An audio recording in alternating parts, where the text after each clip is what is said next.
Imagine, if you will, in the world of Ashen Tale, on the continent of Shill, in the lands to the south, there lies a beacon of righteousness. Its brilliance illuminates even the darkest hours, ceaselessly combating corruption and greed. However, deep beneath the earth, an insidious malevolence stirs, drawing the unwavering gaze of fate itself. It slumbers, biding its time until it emerges from the depths with a voracious hunger for light.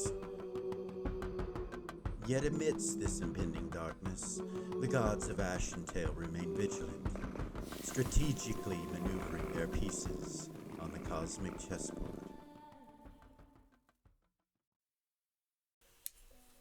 Welcome back to Original GM. I am Hupahu, and this week I'm joined with Cikala and Hawk. And you remember what happened last time, right? Yeah. You guys had just narrowly escaped your deaths from the Southern Seven and so on and so forth, and have made it back to the cradle where Pindar told you to wait. He'll be right back. And you guys have done a little shopping and You spent 4 million gold on a suit of armor. a lot of gold on a suit of silver. Sorry, 4 million silver. Yeah, a lot of silver, for sure. For half of what she had, or close to half of what she had, or close to that. And the crazy thing about it is it has a lot of history behind it, that suit of armor. Masters. General Masters. General Masters from Beacon May he rest in peace. died in that armor. Oh, they cleaned it out. Yeah, they did. They did. So if you guys are ready, we'll get to it. Any questions? Anything? Characters? Yeah. Lots. Yeah. About the game or Any that you can characters? answer? Probably not. Gotcha. I know Seth had spent time going around. He went around this store like 3 times. Right. Were there any books, like clerical books? There was no books. There was a satchel of scrolls that could possibly have some clerical scrolls in it. You're not sure, but you guys are at the cradle there. And we'll go inside. You guys are here. So you were looking for scrolls. Hey, Kara, can you read any of these?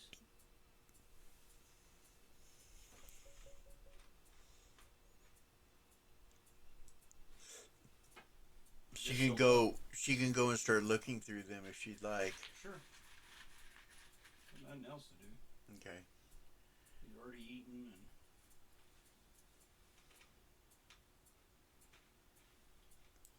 You guys have been here for a little bit. Pindar had left, and you start looking through the scrolls, and you realize that some of them are clerical spells that are on scroll.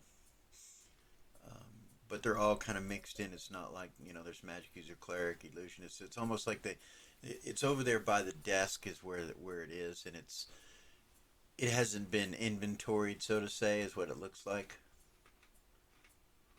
to you, because they're all kind of mixed together. Anything she can read? Yeah. What level can she cast to? 4th. Yeah, anything that's 1st to 4th level, she can read it. All right. And there's several in there. She'll take them out. Okay, start going through them. Yeah. All right. Especially if there's healing. or fireball. I don't think clerics get fireball. Do they? Oh, No. firebolt. Oh, firebolt. Yeah. That's her favorite spell now. It takes only 2 segments to cast a scroll, no matter what it is. Okay. So, let's see here.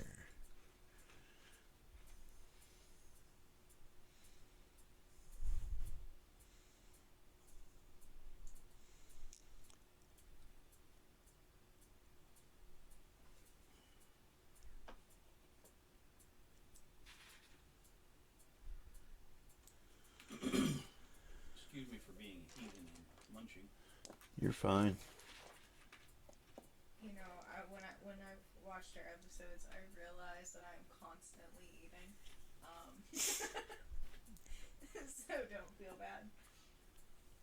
You find a blessing scroll, a divinity stone 1 scroll, divine detection 1, and light.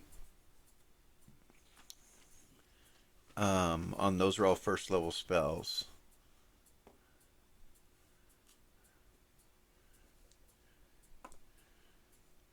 In the second level spells that you find speed or slow poison. And it's the only one you find there.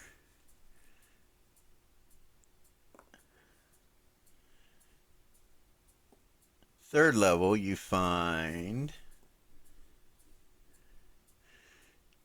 2 permanent light darkness scrolls,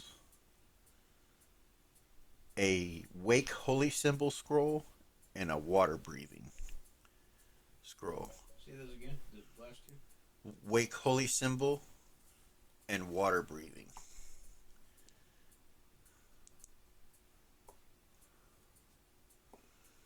Divine bolt for 4th level and exorcism possession.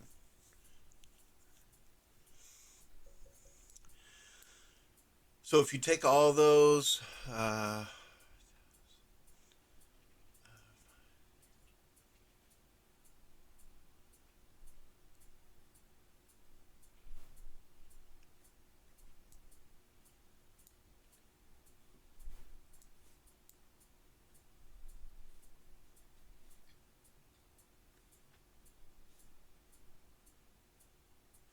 it's 23,000 silver pieces.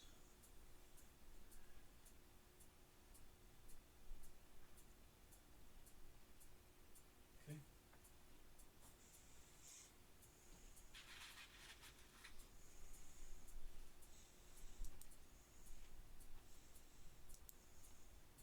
All right. So you're sitting there, you're going through the scrolls. Pindar comes back in. Clip is there. He stands up, kind of looks at Pindar. Pindar nods at him, and he goes, and he gets up and like kind of walks to the front door. Pindar's kind of looking at you guys. And he's, Ryan, I'll come over that way. So we'll set up. everybody kind of gathers over there by that direction. He says, I'm sorry to say that, but Dahl and Timmy are still on an errand. They won't be joining us, but Hookleaf and Elam have asked us to come to the Hookleaf Manor. They want to discuss something with us.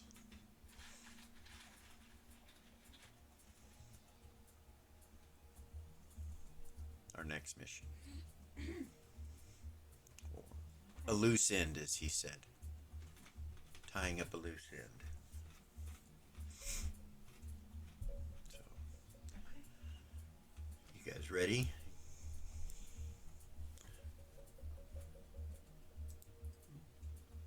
Carl will be as soon as she pays for the scrolls.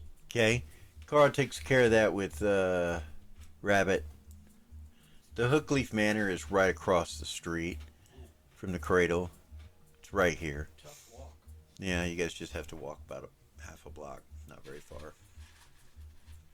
So you guys, you pay up and settle up, tell Rabbit, see you later, that kind of shit, and thank you, and you head over to the Hookleaf Manor. And as you guys come over there, the it's turning into night. It's starting to get dark. You guys walk up to the steps and head up them, following Pindar. And he opens the door. You guys walk into this place. You've never been in here before. Your high-level characters have been here, but you haven't. You come on in. He like waves you on over, and you can see it's a real open place in the center here. There's a fountain, staircase going up. The walls are lit on this side mostly, and then over by the staircase you see some statues inside the walls and some in front right here. You see a door here that and a door here that must go to the 2 towers that are located on the outside. But you guys walk up, you can see some couches. You see Board, the sheriff. uh, Hookleaf, and Elam, all standing there as you guys come walking up. Elam smiles at you and goes, "Welcome, welcome."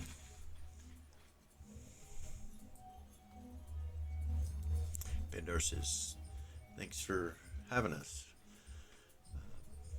So, what's the deal?" And Hookleaf goes, "Well, we've been sitting here talking, and Sheriff Board has found some information, and my brother and I have decided that your next mission is going to involve tying up a loose end with the Red Lantern Tavern and Inn. We know that this is the location where Nerva was taken over. Board has the idea that every time that he goes there, things change. They stop talking, people look suspicious. Of course, we have nothing on them, so it's left as it is, but we do believe that this place perhaps has some devil or demonic activity.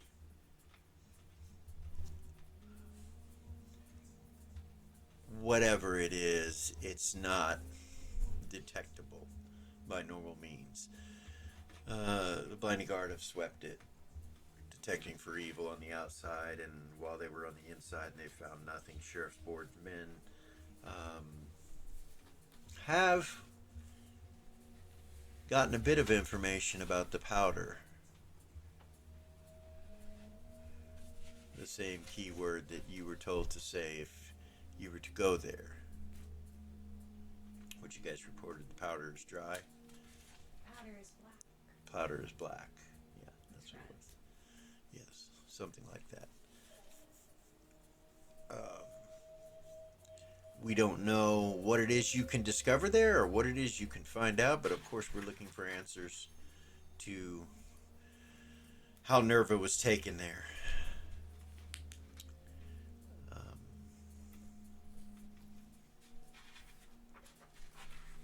As of late, it seems that this specific location, the inn, has had rooms paid for a very long period of time. It's looking like it's possibly been 3 months or so. The individuals are two elves, one that looks very suspicious, and the other very pompous. The suspicious elf wears black robes, which is an oddity within our city, of course, as you all know. Does not detect evil and has not done anything. We don't know his identity. Neither one of these two elves. We don't know. We know they've been here for some time, but most of the time that they have been here has been within the establishment. They have not left this location. Bartender does not seem charmed. The waitress that works the shift that is currently in session does not seem to be charmed, nor the other two. We've been able to tell that there has been some illegal activity going through this place in the past. Some smuggling has taken place. It's located down on the docks, so it's really difficult to police that kind of a situation without being noticed. But, as I said before, Sheriff Board here, he nods at you guys, the little halfling that is sitting in the couch right there. He's not been able to go there at all and really discover anything for the simple fact that his being there causes whatever's going on to stop and nothing take place while he's present. Obviously, people will leave, go to the room. There's some strange activity that takes place when he goes there. And, of course, Sheriff, if you have anything to say, and he goes, "Well, I don't know for sure, but I'm about 90% positive that there's some debauchery taking place of some sort. Just cannot, I would love to just go ahead and raid them because I feel this way, but the judges are saying no. There's no cause for a warrant to go within this establishment currently." There have been some raids recently and some things that have taken place within the city that were mistakes. So the judges are a little bit leery of providing any kind of warrant for something without some solid proof. We have unfortunately been wrong with the scare of the war and other things that have taken place. Some that were justified or seemed justified, but were attached to the monarchy, and, well, it was just a mess. So, what I'm saying is, getting a warrant is damn near impossible unless we've got some solid proof of some sort. And past inflictions are not good enough. It has to be something that they are presently doing.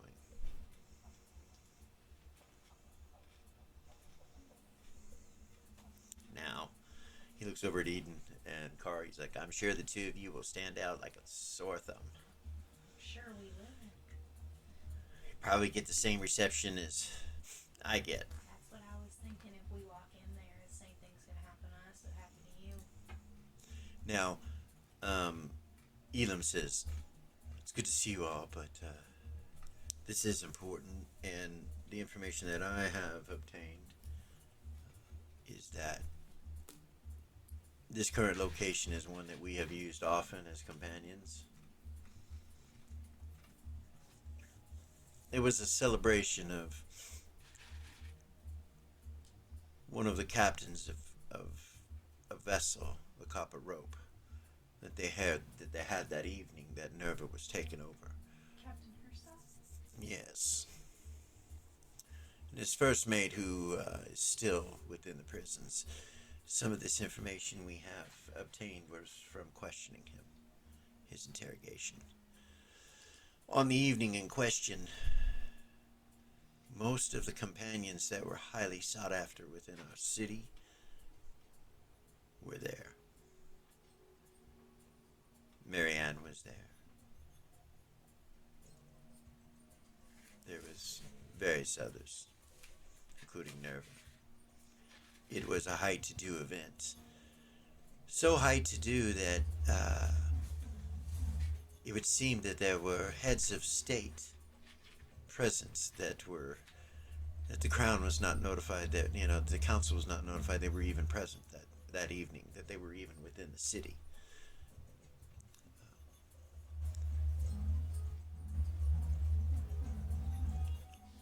Heads of state, are you allowed to tell us who they were? We do not have some extreme facts about the individuals, mostly rumors, because those that were present would not speak of it, of course. The information that we have obtained through his questioning is more along the lines that he knew they were important people and that they ruled countries and locations throughout Shill. But he did not know their exact identities. You see, the parties that they have there are usually masked in some way. They have galas and dances, and they have bards extraordinaire that come. It's probably one of the most sought after taverns when it comes to famous bards playing it within our city.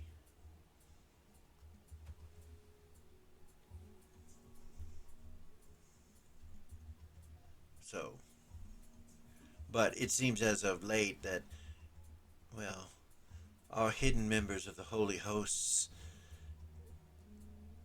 are quite aware that there's something going on.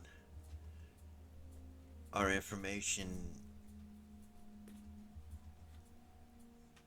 has brought to light several questions, not just about smuggling,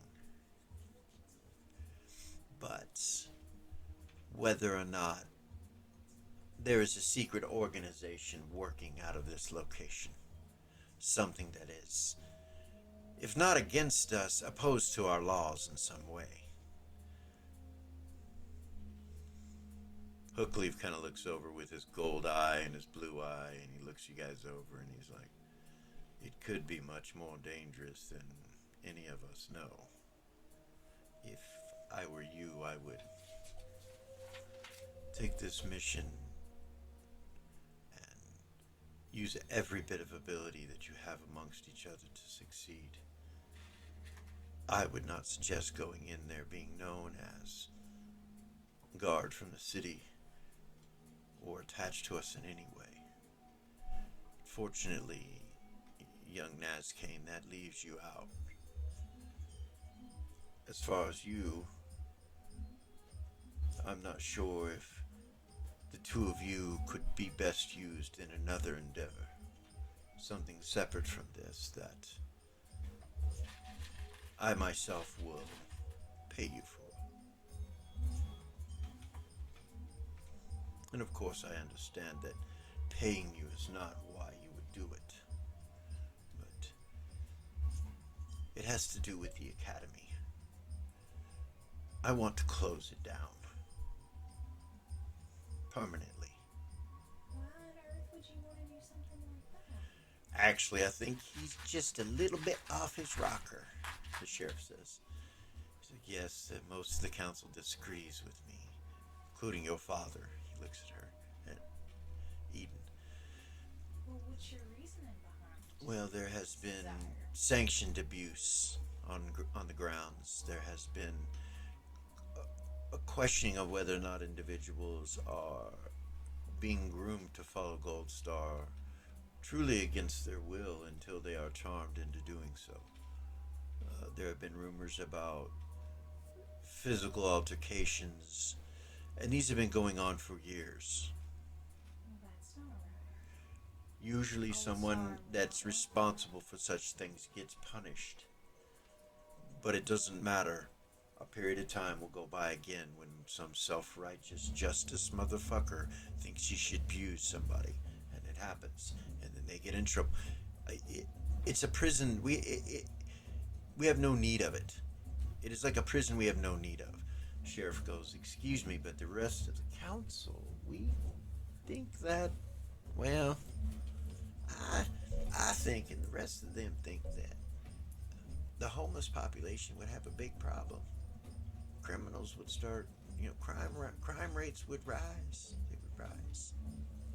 See him tip his hat over to Eden, and he says, our way's the best way, dear, and that's just to keep doing the good that we can do. Evil's gonna spring up and happen, but we just can't surrender to it. And Hookleaf just kind All of, due respect, Sheriff, Gold Star would not want to recruit his followers against their will, especially if they're being abused. well, how do we know it's against their will? You talk to the priest. Did we do portents on people's souls and spirits? I mean, I guess me shit, and they're Cara following go Gold in Star there. and they ain't doing nothing. They're Cara being good and I people. have volunteered there for years. We could go in there and see what we could find. It wouldn't be suspicious for us to go and volunteer. Now, see, he looks over at Hookleaf and he tips his hat to him. He's like, listen, my friend. They work there. They're good folk. You think this, things happen. You guys don't believe that it's a bad thing, do you? You've been there. You work here for years, you said. We have. Maybe we should go in and take a look around with different eyes. Now that we're aware of the corruption. Just see what we find. Couldn't hurt. Would the two of you mind doing such a thing? Not at all.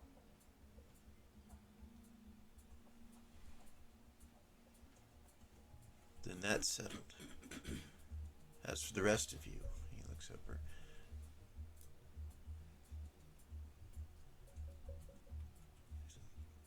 He looks over at Ren. He's like, is this something you feel you could pull off? I mean, maybe you're going there to try to rent the place for a special event. And you're testing the waters to see how the atmosphere is. And you could pull the whole bodyguard thing with her. He looks over at Zumbar and he's like, and this big guy, of course, as long as he doesn't say anything, he should be good to go.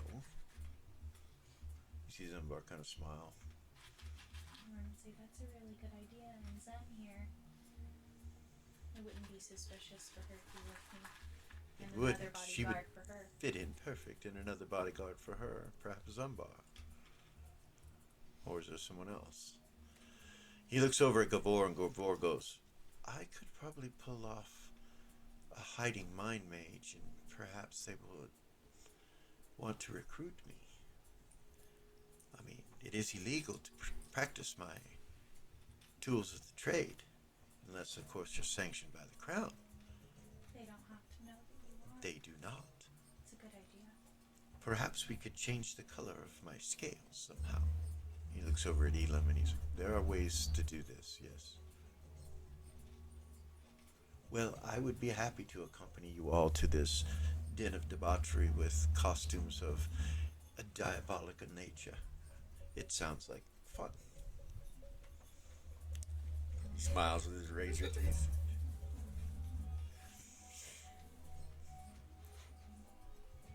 See Elam kind of raise an eyebrow and he's like, yeah, I'm concerned that you think it will be fun, but I'm glad that you're excited about the opportunity.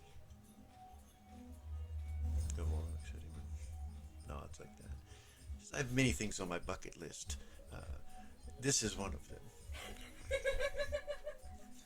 Elam kind of smiles. Seth just looks over at Ren. And says, what's a bucket list? Red laughed. He, Hookleaf just kind of looks around at everybody's reaction when that happens. When he says that.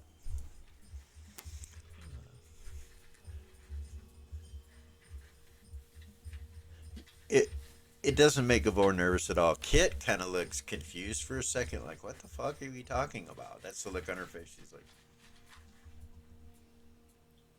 Ren laughs. okay. Eden's a million miles away thinking about the academy. Looking down at her sword. Yeah, probably. It's turned off. Probably, yeah.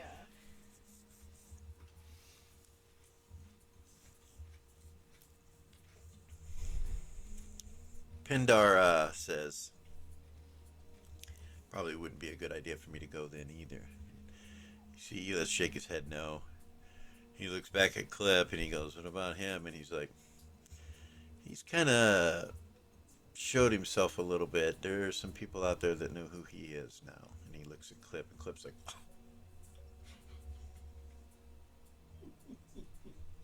What did I do? Elis goes, well,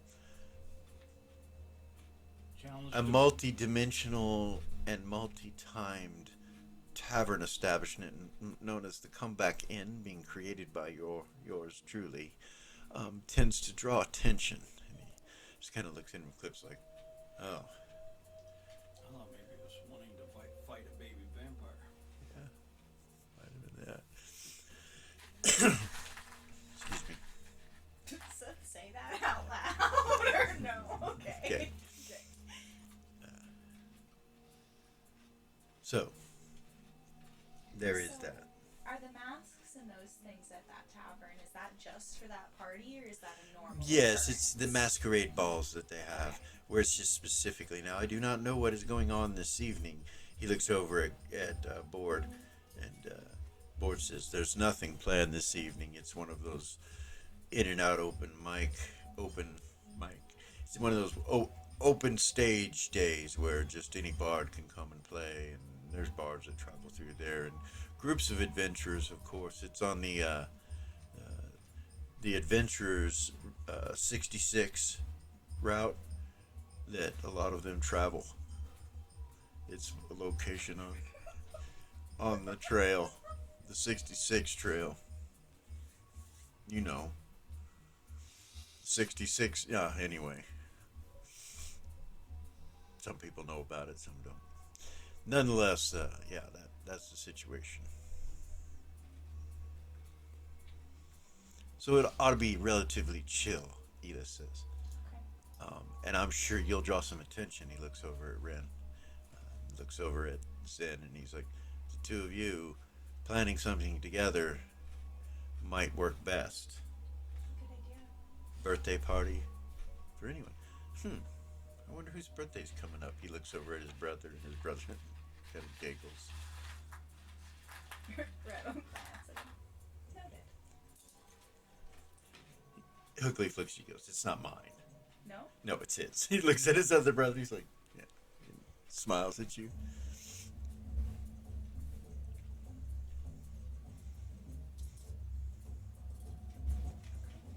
And no, I'm not telling you how old I am. Just kidding. I'm 29. I've been 29 for a while now. So, He's going like this. Yeah.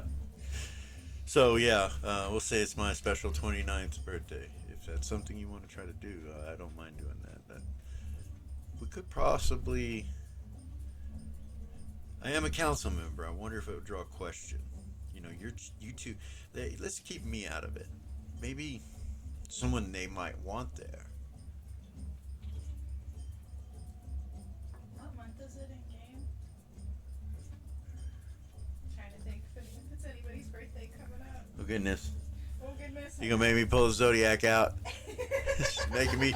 You guys see this? She's making me pull a zodiac out. I made him create an entire zodiac chart. Yeah, but do because you Eris loves do you know astrology. where it's at? Is the question. I don't. Okay, I don't. Not off the there it top of is. my head. I I'm found so it. Sorry. I got it. I don't know their birthdays. I can't remember. So What are they? let's pull this one up. See if this is the right one.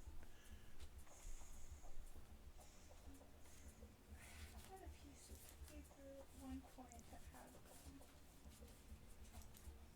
does it say pi? Hey, P-E-I?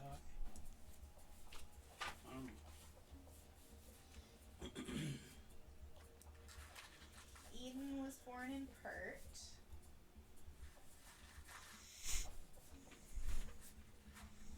All right, there's zodiac. Do you need the other one? This one. No, the other ones that got our high level parties' birthdays on it. What month is it? I know, I'm terrible. I'm so sorry.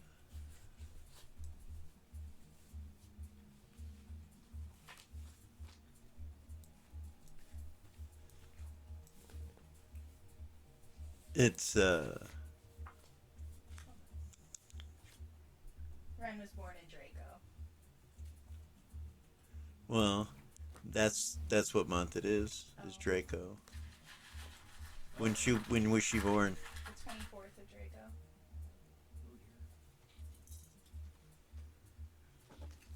So she'll say, actually, my birthday's this month. He looks at you and he's like, "Really? Yeah. What day is it? Yours is the 24th." What day is it today? No. Today? Yeah. Today is the 18th. She said, yeah. My birthday's this month, so Mm-hmm. that could be. So that's just a 6 days. Mm-hmm. 6 days. He looks at you. Elias looks at you and he's like, "That was very close." Mine is the 23rd. Oh, mine's the 24th. He goes, "You know who Tatalda is? She was born on the 28th." The hero of the north. Yeah. So yeah, maybe looking for a birthday party for you. Maybe that would be the thing. Seth, you got your birthday? Yeah. It's the 9th of dawn. Seth's is the 9th of what? Dawn. Dawn? The crystal. Giving holiday.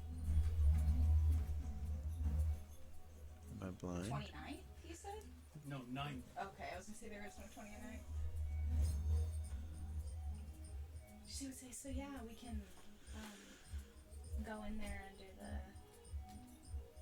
guys that were planning my birthday. She'll look at Zen. That would work. Okay. Sounds good. So you're gonna let me plan a birthday party for you? And she smiles. You see her just kind of come up real close to you, and she puts her hand like kind of right here, and she goes, "So what color would you like me to get you for the evening? And I'll get you an outfit." She'll look down at your outfit. She'll move her hand off of your shoulder. And She'll look down at your outfit. Black? I think that would look very well. So smile at her and then turn back to everybody else. Edith says, so you're going to be planning your birthday party for the 24th. Mm-hmm.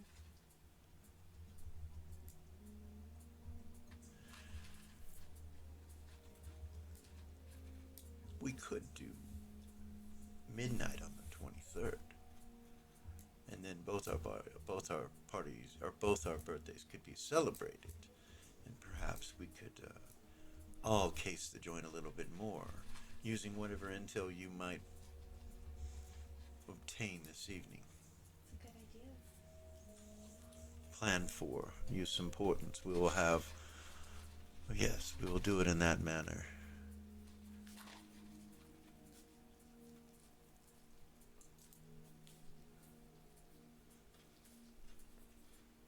So, I think you have this.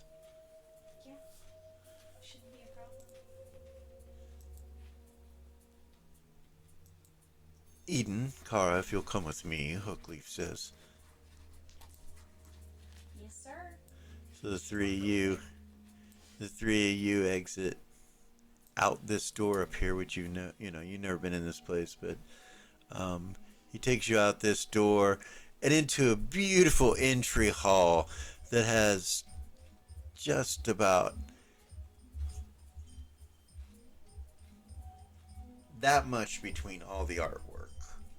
There's so much artwork in here, and it's all really close to one another on the whole wall surrounding and going up the tower. And this tower has no staircase that goes up to it. It's just open, and there's nothing in it all the way to the top but windows, gilding, and paintings just surrounding this place. Roll an observation. Both of us? Yeah, you guys are passing through there, the two of you. Nope. 4. I failed. I epically failed. It wasn't a critical fail, but it was an epic fail. Okay. So you're not paying attention at all. No. It's too overwhelming for you. You see one spot that's up about 35, 36 feet up in the air that's missing a painting. And you can see the wall that's stained there from where the painting was. All right. You guys walk through, you come out the outside, and we will get back to you two at another time. Alright. All right. You're left in here with the sheriff and Elis.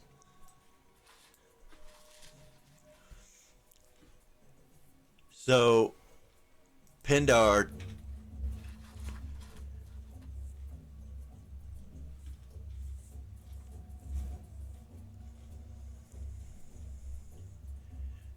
telepathies, Eris.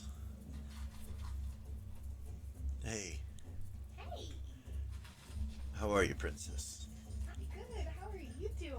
Doing well. We have a mission that we need to accomplish in Queensland for the spy organization and the council, and it requires us going to a certain. I know, going to a certain location that I cannot go with the recruits, the younglings. I cannot accompany them, nor can Clip. They'll be by themselves. Okay. So, Are you asking me to go? I've been trying to avoid Seth. Oh, please. No, that's just not fair, What? princess. I've been. My duty has been nothing but the child, as well as Clips, and you got out of it.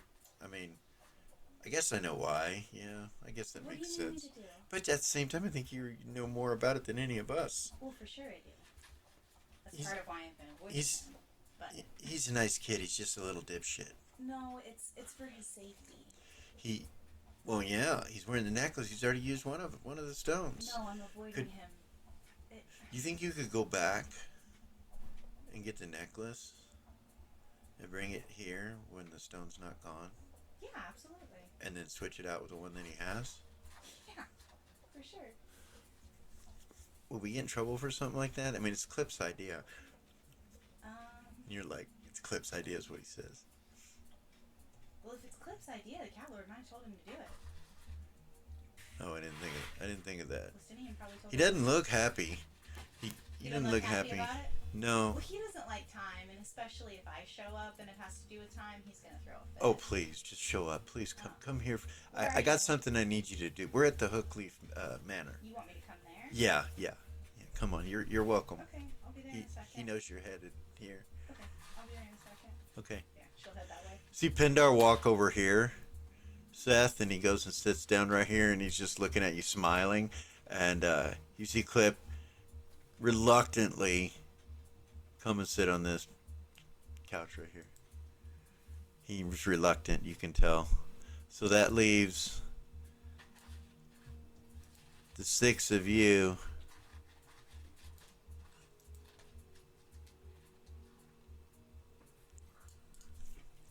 Ryan will turn to Zen. She'll say, so we should probably go get freshened up before we go. I don't know about you, but it's been a long day for me. I want to go back to the museum for a little while, and then we can head to the Red Lantern. I understand that you're probably still there, dear. She reaches down. She pulls out of this bag a small little wand. It's just black and cylindrical. It's real tiny.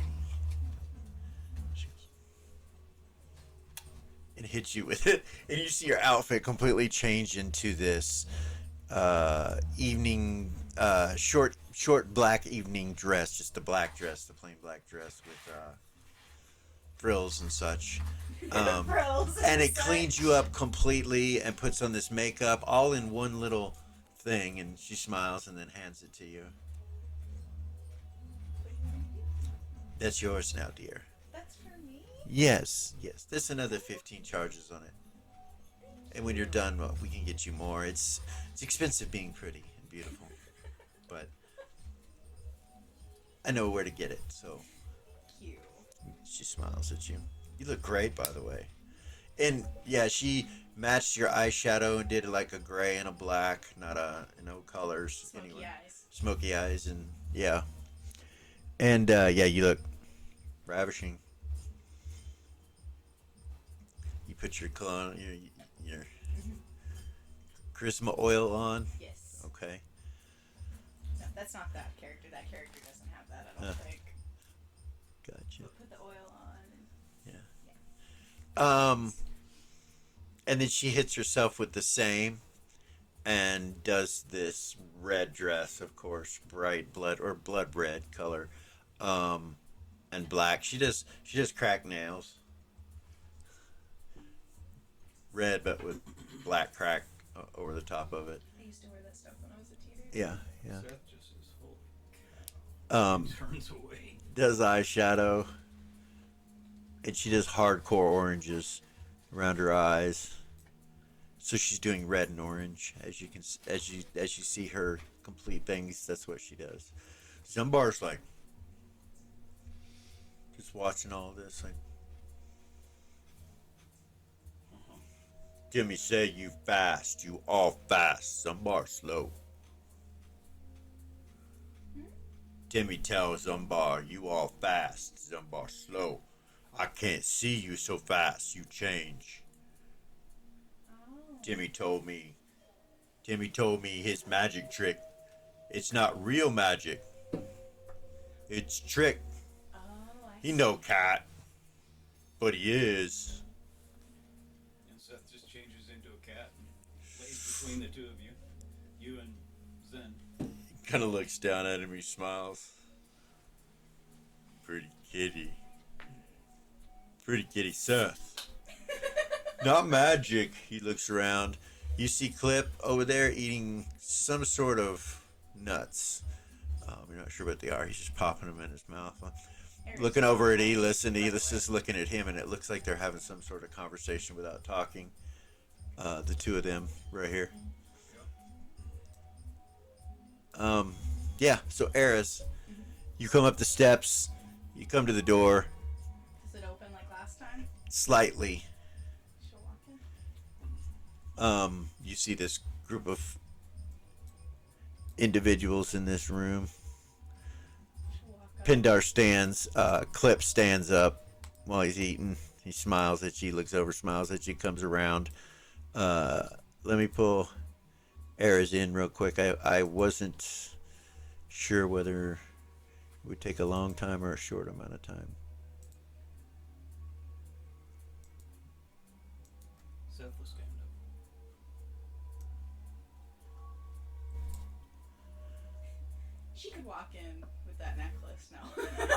kidding.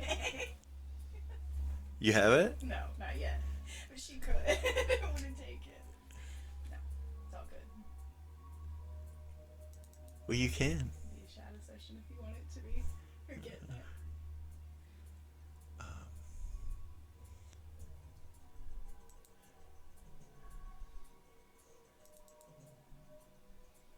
Now you got me thinking about a shadow session. Did I distract you? I'm You did. Sorry. I'm so sorry. What am I looking for? Eris? Eris's token. So inside of the. I got it. Yeah. I got it. Yeah, I got it. Sorry, I moved things.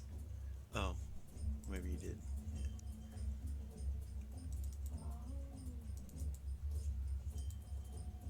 All right. My bad.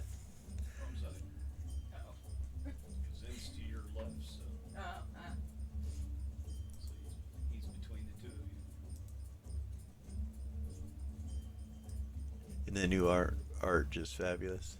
Fabulous. It is. Simply fabulous. It is. So, Should walk up. all right. Hi, guys. Everyone says hi. Clip comes over and gives you a hug. She'll hug How you. tall are you? 5'2". That's right. So you're 6 inches taller than him. So he when he comes to hug you, he just kind of jumps up and grabs your shoulders and hangs. She'll hug him. All right. She'll ruffle his hair. He smiles at you, and you walk past, and Ela stands up and says, "Welcome, welcome. Hi. How are you, Master Bob?" I'm wonderful. Thank you for coming. He kind of looks confused, and then turns and looks over at Pendar, and Pendar goes, nods. She'll go sit next to, or she'll go walk up to Pendar. Okay. He extends his hand to you. Like that, like a warrior's shake, does that to you, and She'll then sit down on the couch. he next sits to you. him. He basically just does that and then releases your hand.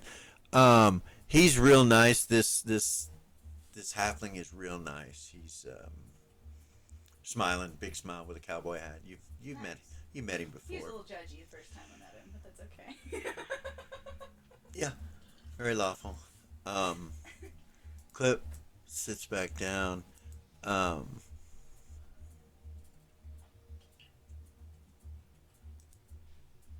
Zen immediately comes over and tells him to move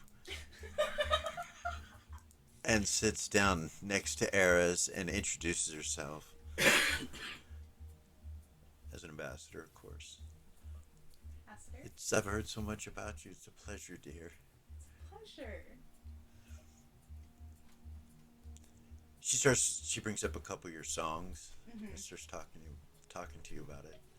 Okay. Tells you that she likes it, and the first time she heard it, she tells you about this place called the Midnight Club in the Hells, and she's telling you that your music was played there that evening, and then she starts telling you about this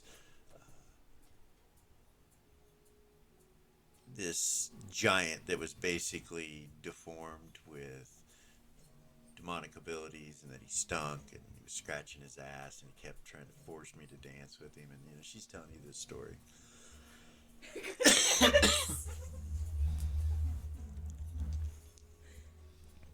Eras. Yeah. She's very charismatic. 15? I know. Okay.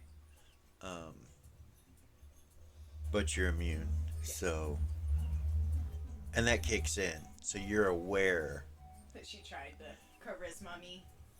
You don't know if it's like I'm trying to control you, or if you think it's just an initial reaction type thing. Okay. Anyway, she's gorgeous. And then you see Ren. Just past the halfling, you see Ren, and you're like, whoa. Like, she is too.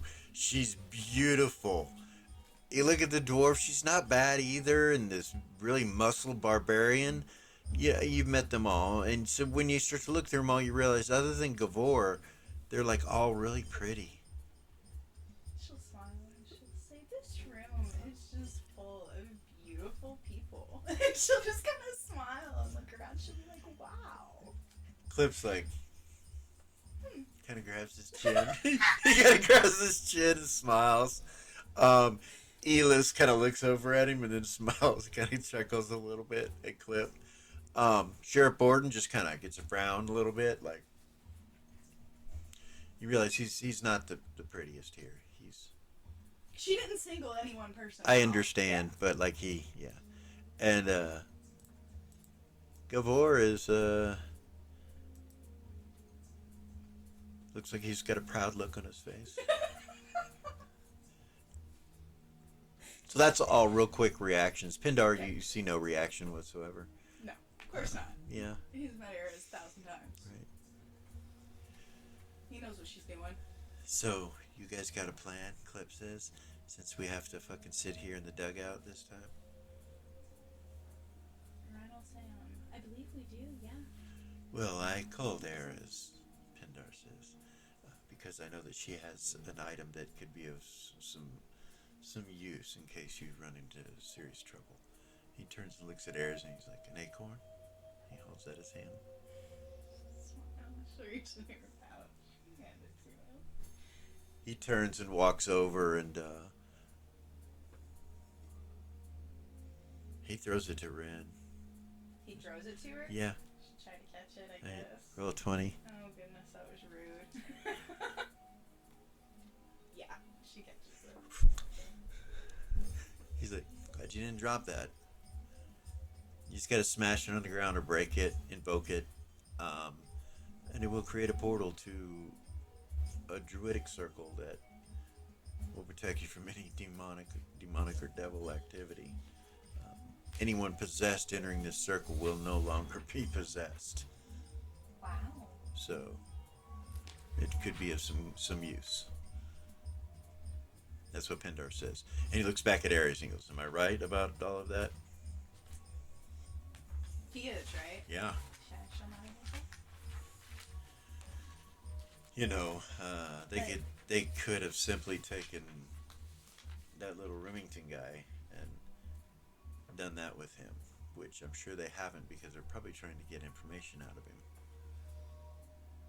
Oh yes, Remington, we captured him. We succeeded. And he looks at his group of younglings and goes, they succeeded. Yeah. Well done.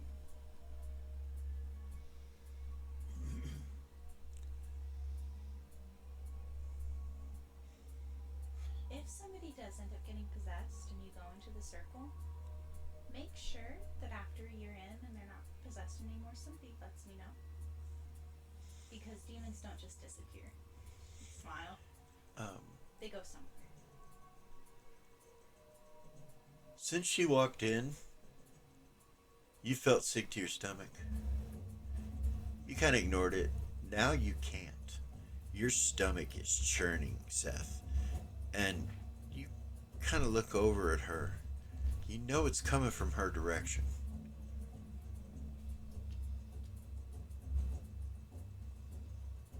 Am I aware of what's going on? No. Okay.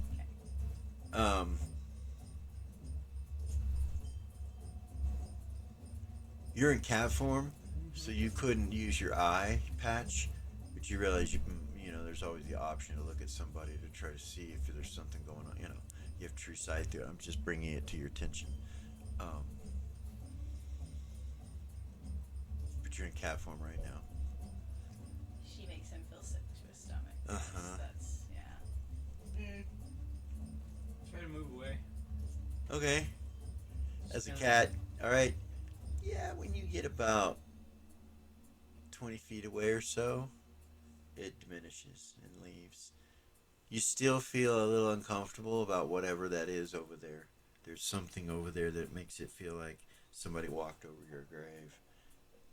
And now that you're farther away from it, you realize for sure that whatever that is, you want to be as far away from it as you can possibly be. Whatever it is, it has something to do with something not good. Just gives you the heebie-jeebies. And yeah, Just kind of pace around Okay? Like I said, you'll notice it. You know, all the cat will notice that he's just kind of, as a cat, doing this prey circle thing around the group. Just kind of Yeah. eyeballing her. Now you notice that there's something going on, and you know what it is. Pindar kind of turns and looks at you, and he nods. He says, "I thank you for coming. It was good to see all of you. Of course, She'll smile. Stand of up. course." Clip's like, "I'll walk you out." She'll turn around. Leave. Okay. All right. You get to the front door, and right as you step out the front door, he invokes his necklace. Time stops. You need to replace that necklace, right? Yeah. Why don't we do that? Okay. Yeah, we can do that. He hands you a key to the come back in. Use the back door. All right. She'll put this. I'll hold this bubble. Okay. You go and do it? Yeah. It only takes, to him, it's not even a second. You just disappear and reappear again. And you've got it. He takes it. What about the other one? Where's that one gonna go? I don't know. I didn't ask him. He turns and walks inside. I can hold on to it for you. Closes the door. Okay. Clip's gone for a few minutes. You guys are standing there, and Elis is like, Clip and Ayers are gone. Elis is like, so, you'll be going in as companions. Zen walks over to Ren and kind of grabs her shoulder and brings her up and looks at them, and she's kind of like all bouncing. She's like, "Of course we are. We're gonna go and see like if they have teas or if they have rare drinks that maybe we haven't had yet." And yeah, and you see Elis kind of smile a little bit, and he goes, "Yeah, okay, that'll work." And she kind of just puts her head on your shoulder, and she goes, "We're twinsies but opposite." She looks at Elis, and he's like, "Oh my, yes, of course you are." You see Kit kind of poke her head out from underneath. She goes, "Well, I'll just be a bodyguard, and I'll do it feminist style. What do you think?" I like this. I mean, I could go hardcore, like, you see her pull a dagger out and another dagger out, and she could go kind of scrape them together. But this is just kind of intimidating, but not sexy. It would take away from your sexiness, right? So she Well, I guess that would depend on who you ask. That's true. Saying smile at her. That's true. Yeah, absolutely. But she puts them up and she says, maybe I should just, say something like, Seth comes over and starts rubbing on her. rubbing on her, like on her As a shoulders. cat. As a cat. Oh, as a cat. So he goes, yeah, that's it. Thanks, Seth. Thanks. Don't touch my pussy. Something like that. And just kind of. And she goes like this. No, was that rude? I'm so sorry. I'm just trying to be funny, and fit in, you guys. I'm short on the list of. Lean, mean, killing machine. Well, yeah. Maybe I should get a hammer. Somebody got a hammer. He walks over to her and goes, pulls this big hammer out and holds it up to her. And he looks over at Seth as a cat. And he's like, he kind of smiles. He's like giggling, like, And she goes, picks it up, and he's like, and she's like, this'll do. And just kind of looks at him. He's like, oh. He didn't think she was going to be able to hold it. She holds it, no problem, kind of looks at it. And she goes, and it's pretty big with her. She has to put it on her back. It's pretty big. Wow. Zumbar looks at his other sword, his bastard sword. He's like, Zumbar, cut. No smash no more. She smash. She goes, is that my nickname? Smash? He goes, nickname. Nick's name. Nick is name. And she goes, no, nickname, like another name for your name, but not your name. Two name. She goes, yes, two name. We should give him one. We should. Toenail. We're gonna look at him and be like, Zambar, I have a nickname. My nickname's Renara. Or Ren. My name is Renara. Nickname. Oh. Do you understand? Yeah. Yeah. I could be laughing wagon. Stinky wagon. See, Zumba funny. Zum. She goes, I like it. Let's call him Zum. Okay. All right, Zum. All right. You be quiet and stand behind Renara. With Seth and Zen, we're gonna be bodyguards. That's what we do. We don't talk unless we're spoken to. He goes, oh. And she goes, and only by them, not by anybody else. She'll look at Gavor. We need to change the color of your scales. Yes, I believe that thing that you have there will do so. I think so. He walks up to you and he's like, make me pretty. What color? Black, of course. So you put him in a new outfit. What do you do? I mean, it's all, you realize it's your imagination for how he looks. You can make him have clown makeup right now if you wanted to. And it costs a charge. You have 14 left. You go to use it this time and you look at it and you see a symbol on it. What is it? It's demonic or devil or something. You don't know, but you look at Is it it. heart skipper beat? A little bit. You've already used it once. It's already been used on you once. You haven't used it yet, though. No. You don't feel weird. So she'll look at him. Does he have anything that's outwardly good looking besides his scales? No. He's got that elven circlet thing. You'd want to change its color. What color is it? And the leather's black, Okay. right? No, it's red. It's red. So the leather's red. So the red's fine. So he looks solid red. Well, yeah, but he might be known, and he looks like a gold dragon, right? So Yeah. he's So make him look like a black dragon and just leave the red. leave the red and have the circlet like kind of match the whole thing, the red and the black. And Okay. Let's say that leather looks really good. Once she gets out of your sight, Seth, when she leaves and exits the door, your sickness goes away. And I go back over with them. Instantly. And it wasn't her. You knew that. It's something around her. It's something near her that was doing it. That's why he was doing that. Yeah, so it's like not her necessarily. And you're quite aware that she probably knows what it is, and so does Pindar. Like you've seen some interactions as that was going on. You're not stupid just because you're in a cat form. You feel me? Mm-hmm. You can see the when human you started interactions. doing that, Eris glanced at Pendar, and Pendar glanced at her and gave her permission to leave. Yeah. Evidently. Yeah. He noticed that. Yeah. So He is a smart cookie. He just pretends not to be smart. right. So you come back over, Oh, yeah. and so it's gonna be. He comes and lays at Ren's feet.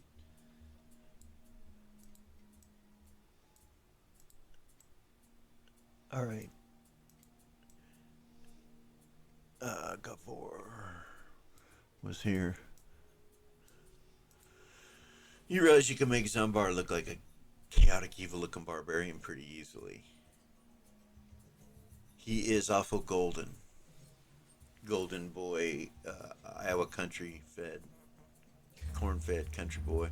You know, the kind you put in a rocket and shoot in space. So That's he what he told looks her like. that he thinks they do that not because it's magic, but because they're super fast. Right. She'll walk up to him. Zumbar, close your eyes. Okay. And she'll do it. Okay. He suddenly has these black furs or whatever you envision on him. I don't know how you envision him, but all eviled out? Do you put any tattoos or anything on him? Because you could. No. Like on his face or whatever. Just Here you go. make his face all. Just leave it. Yeah, just leave it. Okay. He opens his eyes back up. He's like, thank you. Go on to it. He looks at himself. Wow. I think we're all ready to go. He just goes.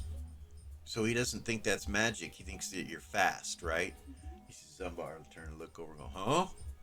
He goes, no, nothing, Zum. I was talking about something else. He's like, oh. He looks back around. He's like, wow. You know what's good about that, right? Certain things won't work on him when it might work on all of you. Like what? Things that require you to be smart for it to work on you. Spells, various things. Yeah.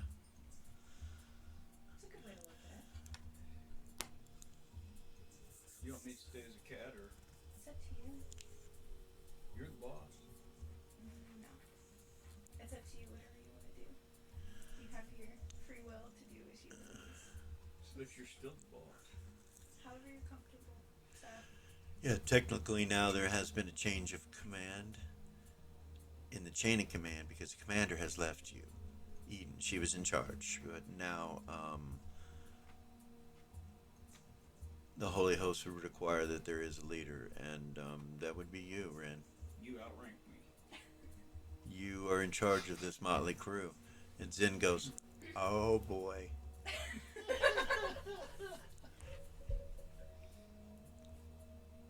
Let me see if I can do it justice. Who's this? Y'all better be good now. What's that? She kind of looks back where Eden had left, and he's like, she like turns back. And she goes, so we don't want to get in trouble with her when she gets back. So I know you're in charge, and well, who knows what the fuck you're gonna do. Careful, Right. she might spank you. Right. You might have us drinking tea by morning. She smiles at you. You're good at so many things, and I'm sure many of us are interested in those things. And she kind of looks down a little bit. Some bars like raises an eyebrow and then looks at her and then looks at you and goes. Then you see everybody just kind of look at you. They all don't look at her. They're all looking at you. so are you guys ready? Look around. He'll change back. Yeah. Okay, Okay. let's go. Look at Ela says, so, yeah, you should be able to stay in contact with us there, so don't worry about that. Okay. It's not like the mines, and he kind of laughs. That's just telepathy. Says, really? No. And heads out. All right. Cliff standing by the door when we walk out, or no? Yeah, well, he comes back in. Yeah, when you go to leave, he's coming back in.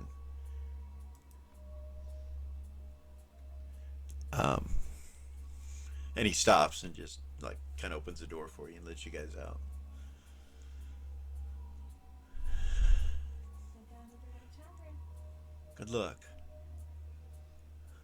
He is wearing it. What? The necklace? He's wanting to figure out what the hell. It's good luck. He just says good luck like that. You guys go through? Okay. It never comes off of him.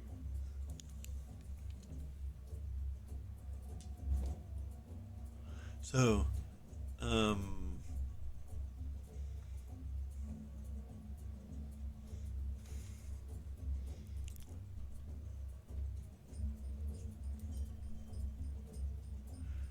Gavor sees it.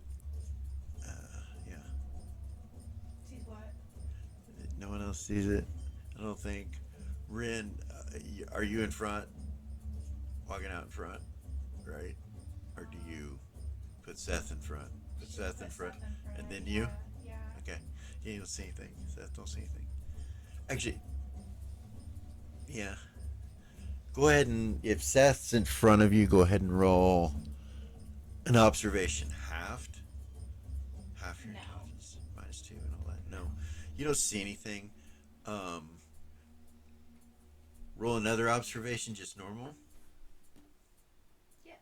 You see Gavor go like this and look at Clip, like She'll look. shakes his head.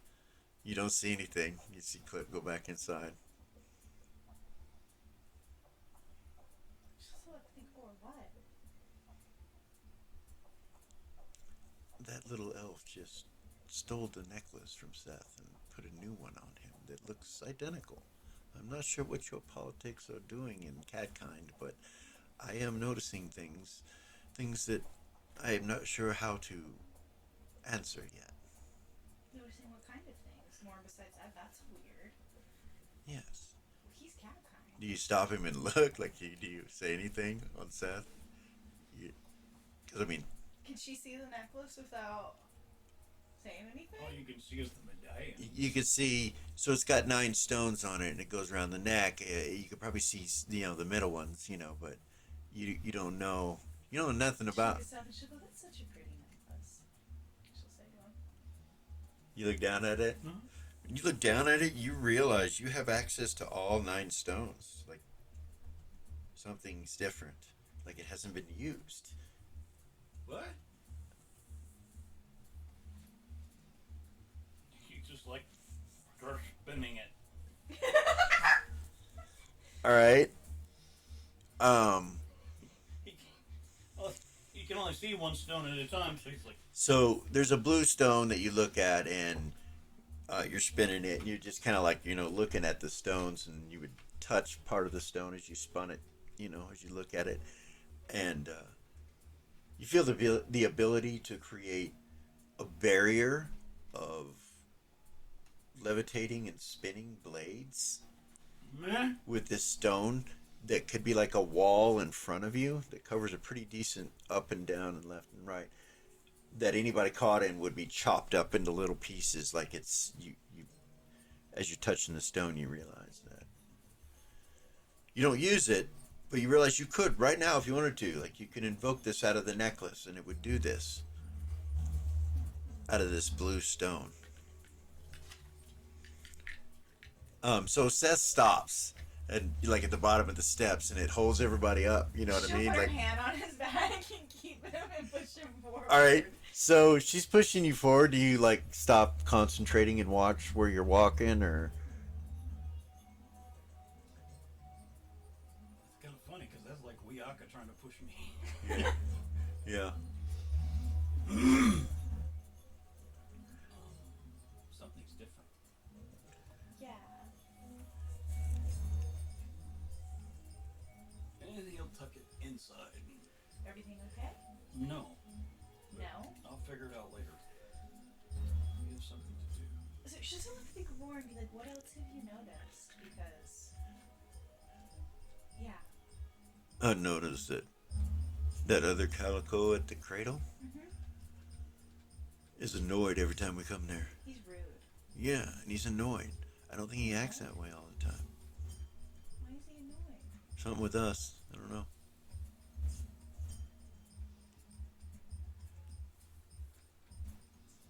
And then I've noticed, other things. Like what? Just how you interact with one another. How cat kind interacts with one another. There's like a hierarchy. It's interesting. I don't know much about it, to be honest. Well, like that Clip fellow seems very powerful, Yeah. but he seems to be following the orders of that paladin, Yeah. Pendar. For sure.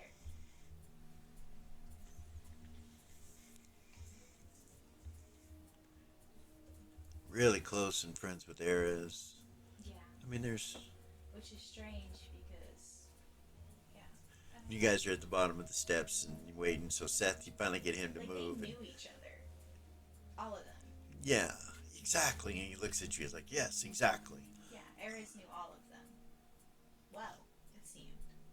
Well, yeah, and they know all each other well. Like, We're the only ones who don't know what's going on. yeah, it's Yeah. like Yeah. we're pieces in a game. On the chessboard? that they all know about. They can see the game, but we just see each other. Well, if we figure out what game, let me know. Oh, I'm quite interested in the politics of Catkind now, especially with what is taking place. I would like to. Yes. Lily told me the Happy Hunting Grounds when I was talking to her. Well, of course, that would be the location, but where exactly on the Happy Hunting Grounds is it? Because that is a large area. Very, very large. There are many gods in that region. Yeah? And goddesses, yes. All intermingled. He is listening, but he's also watching everywhere, and every once in a while he just takes a sniff just to check the air. Okay. Keep walking. He's leading. So you smell the salt, you know, and the seawater. You can smell the fish, you know, the fish market. As you have to decide where you go down at. So way down here by the docks. So you would probably come down where you're at, come across town, right? Come this way, just like that. Right. Most direct route. Okay. Unless the ambassadors went a different direction. So right outside Hookleaf Manor in the cradle, you will see the statue of Hookleaf overlooking the city and the gazebos. He's not modest. Yeah, you look at the statue like he's not honest and roll a observation. 4. Gold and blue gemstones are in the eyes of the statue. You kind of the light catches them and you, so it matches eyes. Anyway, you guys go around, come this way, No humility in that one. down the steps. Get to the bottom of the steps, and it's the prison and the embassy and this weird tent-like structure that you see a forge on the other side of it, smoke coming up in the air. It's night, so you know lights are low. You come up to the forges. You can see the forges are active. There's dwarves working, and the mines are actually going now. You go past Axiom Arms, past the statues in the Hope Gardens, and down by the Dwarven Ale House. Or Dwarven Ale Hall. And there's no ship attached to it currently. Up in front of you is the timepiece structure of the tower you come across by Queensland's Land Company in front of... Check and make sure my timepieces match the... Okay. Do you have one? No, you don't have one yet. Never mind. So you go in front of the... You're funny. Go in front of the Museum of Love and Beauty. Past the Workers' Stables and Willis School of Dance. And the Travelers Guild Hall, which you will see several ships docked at different levels of this Travelers Guild Hall. A couple smaller ones, and then this one. You go through here, right in front of the Travelers Guild Hall, just to the north of Travelers Guild Hall, and you head up into this little area by the docks. You see the Emerald Tavern and Inn. When you look over at it, you can hear elven music coming from inside. You hear merriment and joy and happiness. You hear screaming and laughing and yelling and singing in mostly all elven tongues.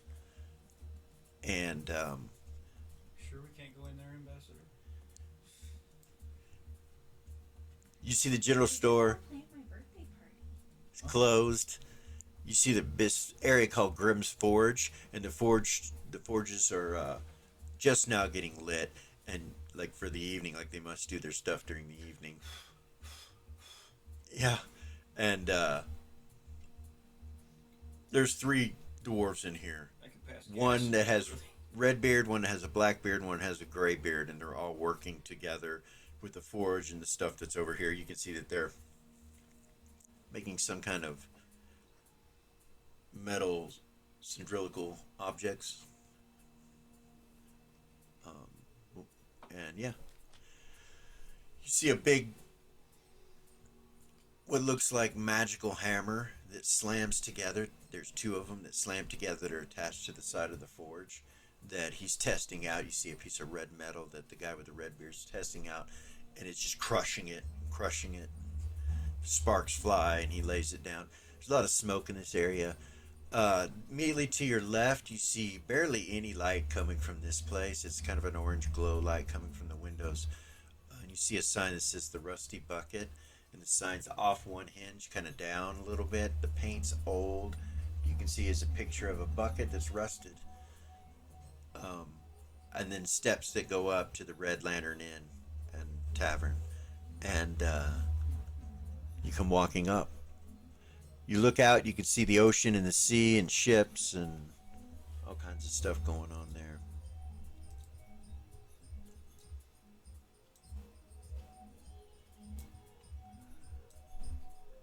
Walk in. So when you come walking up to the place, you notice the dock that you're standing on. You notice that there's worn spots that's darker than the rest of the dock, which just look like pathways, basically. One coming into it, one going over to the right of it, one going to the left. As you look at the place, red lights are coming from inside. It's a two-story structure, sorry. And lights are blinking red from the top levels and also from the lower levels. Just every so often they'll blink. You see crates stacked up. You see rocks piled up on the outside of the structure in various places. Over to the left, it looks like it's some kind of patio. There's a table with what looks like two chairs at the table and one next to it that maybe has been moved or something, with a box of flowers and other plants along the side of it. You can see what look like red dragon scales on the far side of this structure coming down with some kind of patio. And that's where you're at. You can decide which way you want to go. Now over here, there's another entrance. So like there's an entrance there and an entrance down here.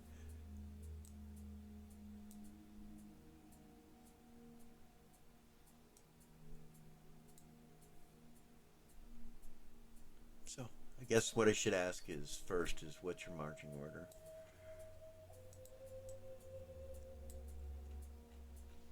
Ren will say, Seth, why don't you let me and Zen go first? You can stand right next to us. I would hold the door, Okay.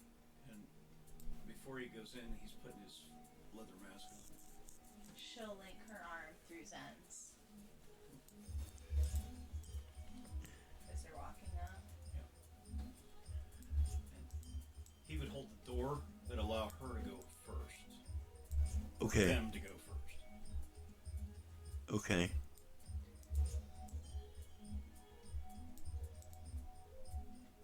She'll telepathy Seth and say, make sure you keep somewhere quiet. All right. If anybody asks him why he's here, he needs to say he's here to protect me as a bodyguard. Right. You shouldn't talk at all. Shouldn't talk at all. No, I'm just kidding. Yeah. And he'll remind Zumbar, if anybody says anything to you, do not answer to Zumbar. Okay. All right. As you guys are coming up. All right. So you're gonna go through this door right here. Yep. Okay. All right. You walk up and open the door, Seth. As soon as you open the door, you see a barmaid, waitress, standing at the end of the bar closest to you. She's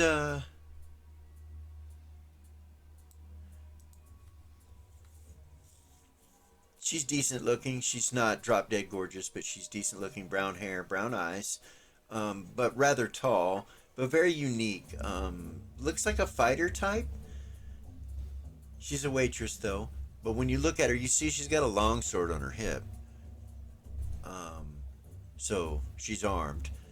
The bartender is a little guy, human, but he's barely 4.5 feet tall. Um, Little guy, little person, and so the bar that he's bartending at is lower. It's almost like Japanese style, where the height is down lower, and the stools that are around the bar there are real low to the ground. So it's sunken down there. So the waitress that's standing at the bar right next to you guys is towering over that, and she's about 6'2", big girl, the one with the long sword. She turns over like this, and her bodice kind of reveals her chest or her breast when she looks at the door as you open it, and that's what you see. Zen and Rin, you guys enter first. She goes, "Oh well, hello." She turns and looks back over at the bartender, and she says, "Zor," and he kind of looks over and sees you, and he's like, his face brightens up. He's like, "Ambassadors." Hello. Oh, and he kind of walks slowly around to you, and the waitress switches places with him and goes to whatever drinks he was already making and starts finishing them as he comes up to you. "Welcome, welcome, welcome to the Red Lantern." Thank you. "Oh, it's a pleasure. We've had a lot of events for companions and for ambassadors before. I'm sure this is, uh, of course, a surprise, but we will accommodate whatever your needs might be." As that's going on, sitting at these two chairs right here are black cloaked individuals who are sitting cross legged on the stools, and you can see that there are scabbards of blades coming out. On each of them, there are two coming out the back of the cloak. They're black as well. They turn just slightly when you guys come into the door. This isn't something he's seen yet, but you'll see it when you come in. They look at you, and you see they're wearing black masks with white paint that create this demonic, weird-looking face with teeth. And he just turns and looks at you, and no eye glowing or anything like that. There's no eye glow from either one of them. They just turn to look Do I at know you. what that is? Is that something? Is it? It's Eastern style. Okay. What is it for? Like, is there? To scare demons or devils away, usually, or to cause curses. Okay. In that culture, you would have definitely studied. Okay. So yeah, Zen nods at you and says, "We are planning her birthday," and she looks at him, and he's like, "Oh, okay." He goes, "So how many are we? How many we got? 6?" He says. Yes. Let's sit you at the main table right here. Please, please, yeah. Let me show you a couple things," he says to you, Renara, and to Zen. And Kit kind of moves this way immediately, goes over here. If you turn left, you'll go up these stairs that go upstairs above this table. So that's what these are. They go up.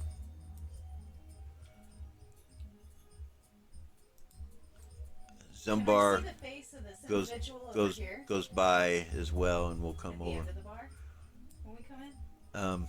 Hold on. Okay. Let me do that. Sorry. What do you do? Stay right. Stay right behind him? Okay. All right. Zumbar comes and sits down, and then Kit comes and sits down, and they will take a gander at the rest of the bar, too, as well, from what you guys can see. Now, what was your question? I could see the individual at the end of the bar down there. I could see the That's face. sitting right here, the red? Yep. Okay. That's all I can see from where I'm at. Right. It's a human male with a beard. Long hair. Brown. All the way around. When he turns to take a drink of the ale that's in front of him, you see red dragon scale plate mail. Like it's plate mail that has had red dragon scale attached to it. He reaches and grabs his mug, and just kind of pulls it in. So he's a cloaked individual. Okay. So that's what you see of him. The cloak is brown. Okay. Um, and you can't see what's in this alcove here, but the two of them could. But they're kind of watching you, you know.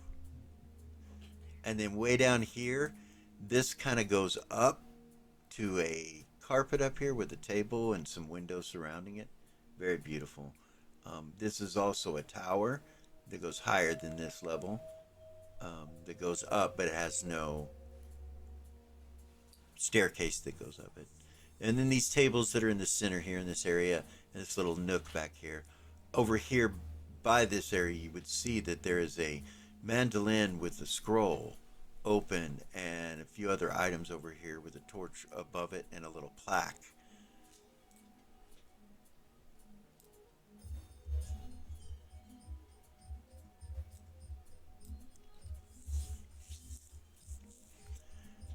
So he finally turns and looks up at you, and he's wearing a full plate mailed helm and everything. Somehow he's drinking. When you look at it, it's got some kind of grate like attached to the front portion of it. The way that it's built is also what looks like a devil or a demon face. But when he looks at you, you see red eyes glow underneath it. And then he kind of lowers his head again. Like magical red eyes. It like takes you aback a little bit, Ren. You're like, takes your breath away just a little bit, and Zen just kind of squeezes your hand, and she goes, so, over here? And he's like, yes.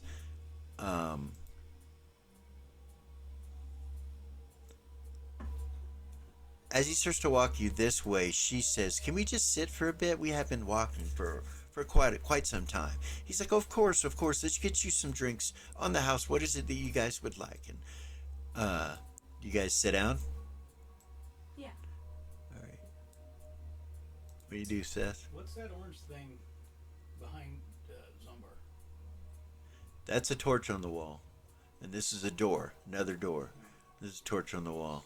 So there's no place he could stand off to the side, out of the way? So you could stand under the staircase Okay. if you wanted to. You couldn't see the front door, but... Or you could stand next to the staircase where you could see right at the front door. Okay. But you could go under here. You feel me? Yeah, I don't need to do that. Okay.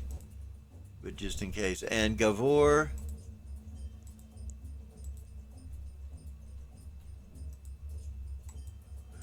says something in a language that you guys don't speak.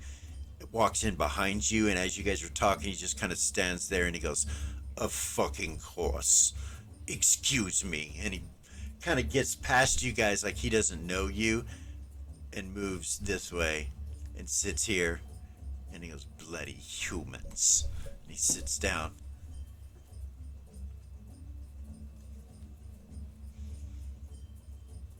The waitress smiles at him, and then she gives this guy the drink that she was making and asks Gavor what he wants, you know.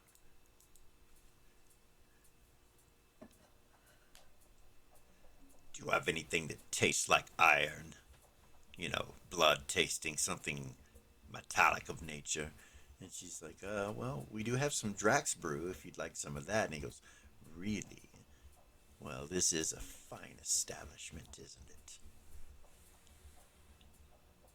Where would you keep such a thing? And she goes, right up there on the top shelf. And you see him look up there and starts floating to him. And he goes, thank you so very much. Just bill me. And he grabs a mug and takes the bottle and walks over here to where you guys are at. And he goes, I'm going to sit with you humans and, well, whatever you are. He looks over at the dwarf. The bartender, as that's going on, is telling you guys that he could rent the whole place. It's shits and giggles. It's 7,777 silver for a full blocking of an evening. And everything is free.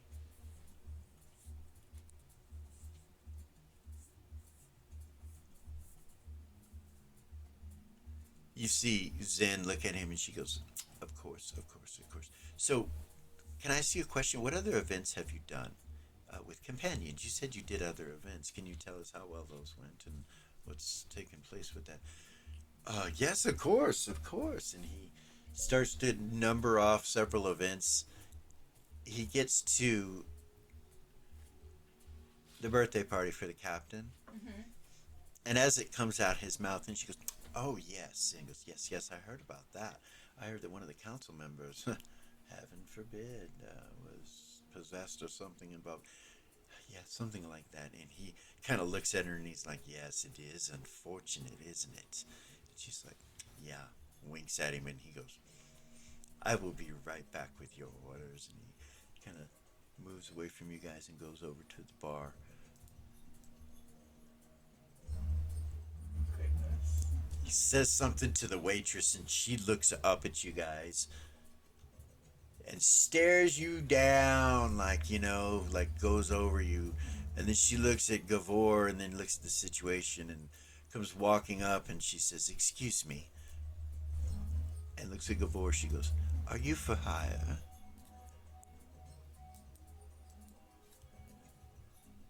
That remains to be seen on whether or not these silly humans want to hire me first. You see her kind of smile a little bit and then turns and looks at you guys. If you're not interested in him, I'm sure that we could come up with something for him to do, but I don't want to price gouge you or have any kind of war like this. He said that you want to rent the place. Perhaps we could work something out. Yeah. Gavor goes, "Work something out how? Are you saying I'm a slave or something?" He's like, "Oh no." She's like, "No, no, of course not. Though that sort of thing does happen from time to time, I hear." And she turns and looks at you guys and winks. And winks. Yeah. You see Zen kind of go like this, and she pulls out a symbol and kind of caresses it. Do you have religion?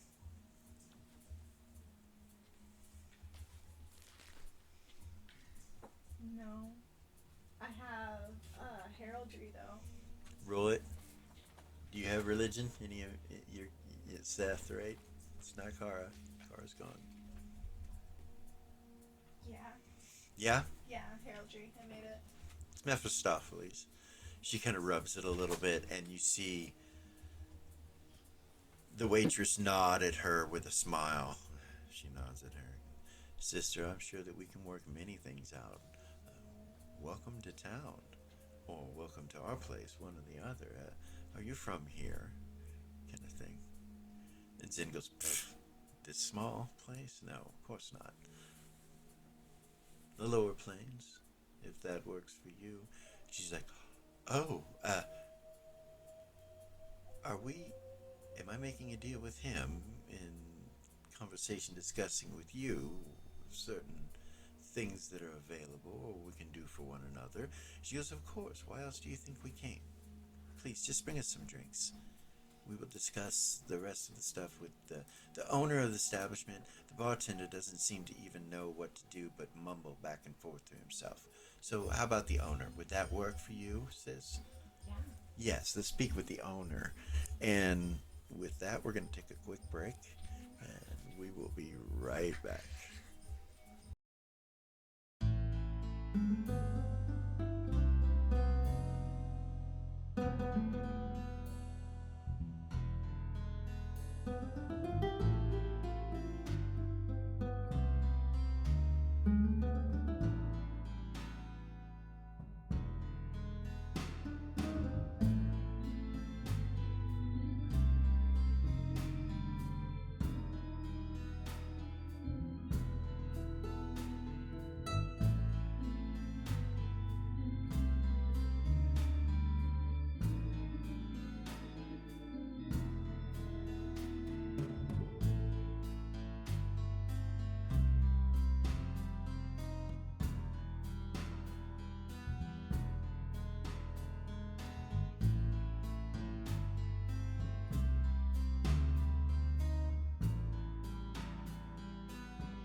just asked for the owner?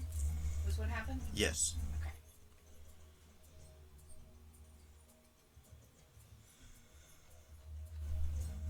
So she goes and tells him, talks to him and tells him, and he quickly goes this way.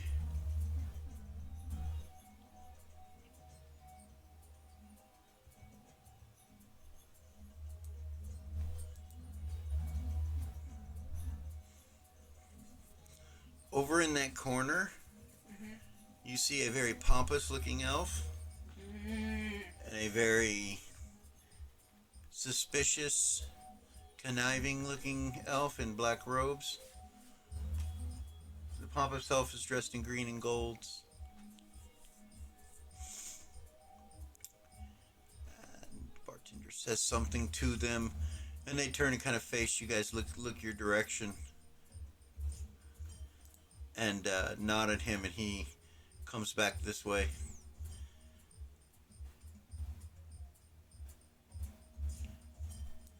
He says, "Ambassadors, if you would, please come over here to these tables." Ren will stand up. Okay. Zen will too.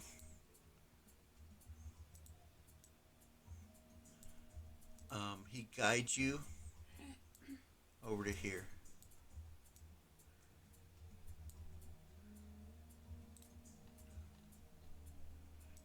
They take a couple of chairs from these tables right here and let you sit down across from this couch with these two elves, and then the bartender goes back. Is that a door to the left? Yeah. Where? Down here? No. Up there towards the north. To the left of where they're sitting. The stone. So, Right there. when you look at it, you're not sure, but there could be a door there. You think there could be when you look at it. Roll an observation halved.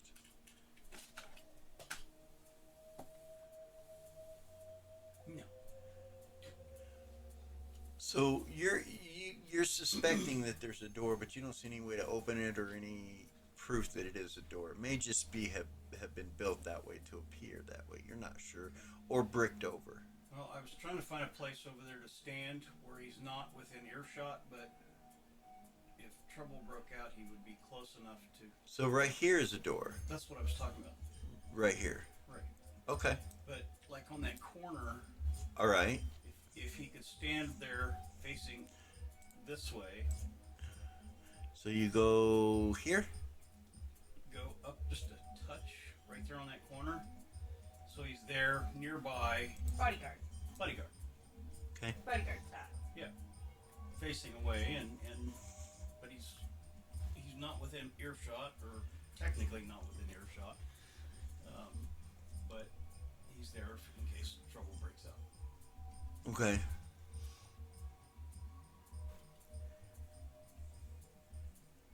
As you move over there, and you stand and you turn, you like kind of survey the room right around here. The two elves kind of look at you funny, and then look at the two ambassadors, and then smile like they get what's going on, Right. and they don't say anything. Seth, you would notice that, and then when you turn your back to them, kind of just a little bit, and take a survey of looking through this room, you see these two individuals. Okay. One is a beautiful woman with red-colored eyes. Supernatural red. I'll show a picture of her to you. And the other is a short gray-haired individual with supernatural eyes. They both seem to be drinking a deep red wine of some type. The moonlight's cascading in where they're sitting here from all these windows. And he's got his feet kicked up. He's sitting against the wall farthest away from you with his feet kicked up on the table towards her, and she's just sitting there, and they're laughing and kind of giggling. Other than the eyes, nothing to see here. And that's it. No other patrons. You can see out a window that's right here where the reflection's coming in off this window. And you can see out here, and you can see there's a table out here, but it's still empty. And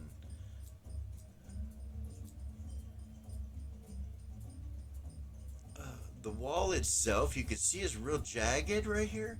That's open to the outside. Even though there's a door here, it looks like this has been destroyed and left open. Like it hasn't been changed. Interesting. There's a nice cool breeze, and you can see out to the ocean. You can see the stars from that viewpoint of any of these tables or from where these elves are. Anyway, you come up, you do that. The sniveling, scheming looking elf kind of looks up at you like that and smiles a little bit. You have come from Mephistopheles. And you see a little black serpent tongue come out, and his eyes look draconic for a second. The other elf has got a big smile on his face.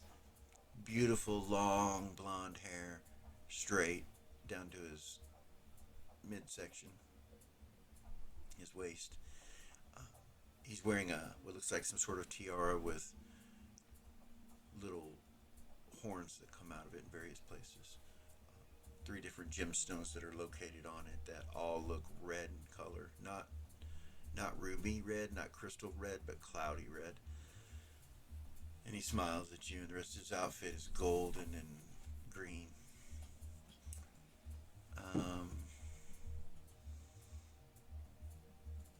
Roll under your escort. Yes. You recognize that the clothing he's wearing is from a line of clothing from the Hells. That's the pompous one. Done by a tailor known as David. Designs by David is the name of it. And you're familiar with this David individual being from the Prime, from Beacon, from that area.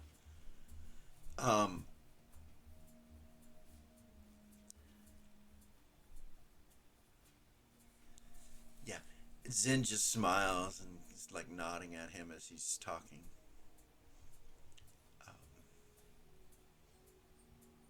She goes, so as far as the business arrangement goes, I hope you don't mind that we pull our tea out. You see them both kind of look at each other, kind of funny for a second. They're like, of course not. This is an establishment to drink things and enjoy yourselves and be joyous and safe and happy. Or, anything in between. We have had people want to rent the whole place with none of our staff present, renting the whole building, and we've never had a problem.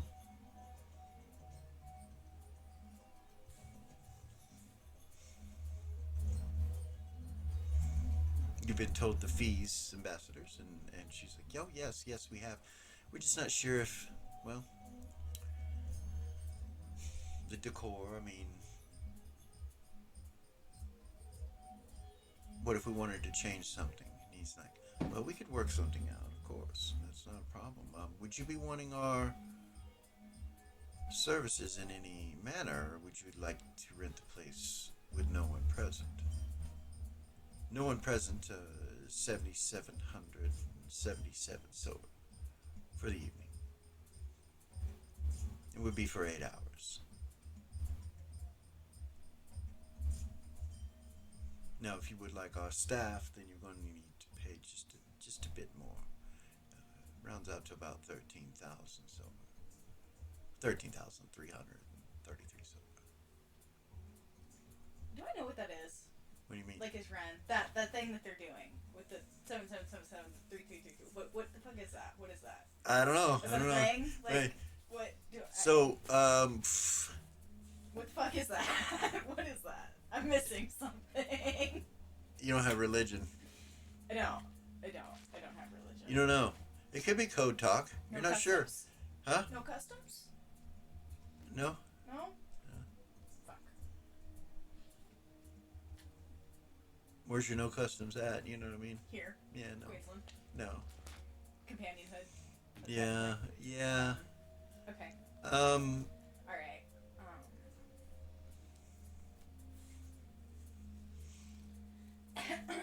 she pulls out a tea set. Okay. She'll keep run on talk, and she'll say, "I'd rather kind of glances, and I think we should have the staff. I think we should staff it." Of course, we wouldn't want to tell you guys how to run your establishment. One of the Absolutely. reasons we would come here is for the service, of course. He's like, oh, well, they had told me that you just wanted to rent the place, perhaps. That also, that the stealing may have something to do with a certain winged individual that I dare not speak his name, but we have no problems accommodating him at this location. Of course, that fee would have to be a little bit higher, considering that if the minions of other demons or devils found that out, they might be a bit upset that we didn't charge them more. We do have ongoing contracts with various beings. Of course, as you know, this is a hot spot. The best music, the best tales. You can learn more from one night at the Red Lantern than you could learn at a whole year at that academy on the hill. Or any of the colleges on Shill. There might be a few that you could, but basically what I'm saying is that we have a reputation and it is worth the price of silver. Sounds like a fun time. Reynolds smiled. Done deal then. What day and payment source and will be in markers and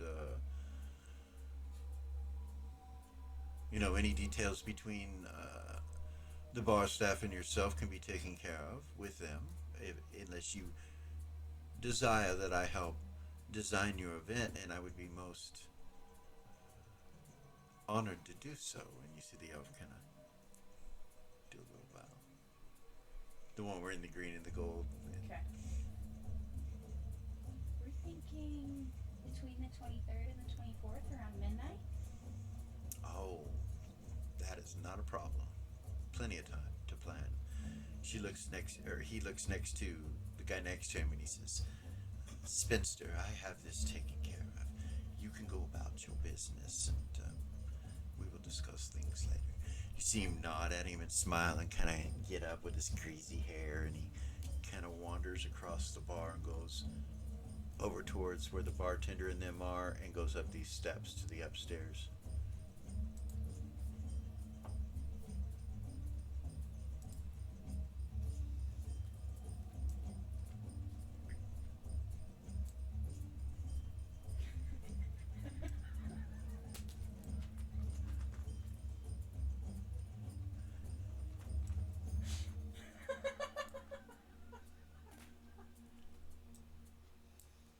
So, ladies, how will we be paying for this? Zen says, markers, I'm sure will work, will they not? Yeah, markers are fine.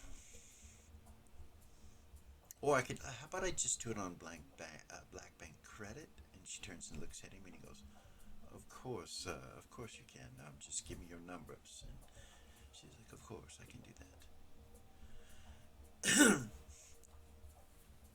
She kind of rubs around her pouch, and he goes, oh, no, I will take care of it. And he stands up and goes back over towards the bar.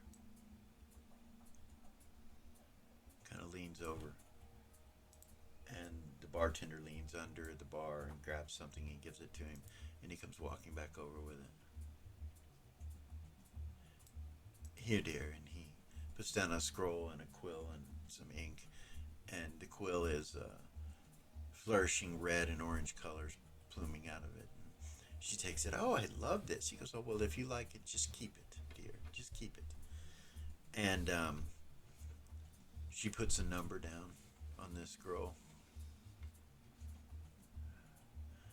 And then hands it to him. And he says, well, all will be taken care of. You guys are all set. how many staff would you like? Are you expecting a full house? And she goes, of course, it's such a small venue.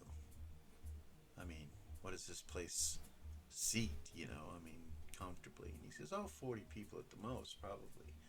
That would be really crowded, but yeah, something along that line. She goes, well, then yes, we should probably have. Tell you what, we'll take care of our security. Does that sound good? Yeah. Yes. She kind of leans back and looks over. She goes, you will talk to our security specialist. Blackfeather, please come here for a second. He leans in. This gentleman wants to discuss the security measures that you will require from them, if any, and how many we will have, or roughly how many. He looks at you and kind of smiles a little bit, nods at you.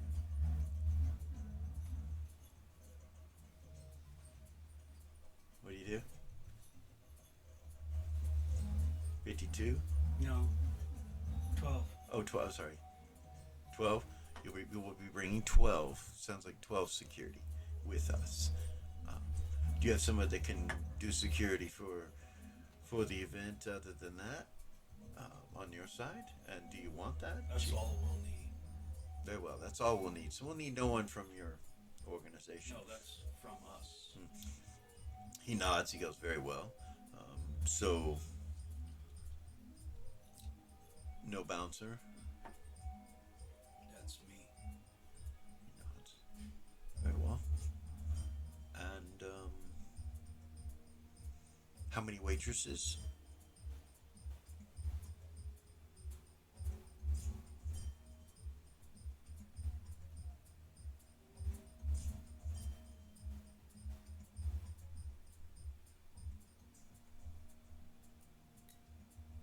And of course, we do meals.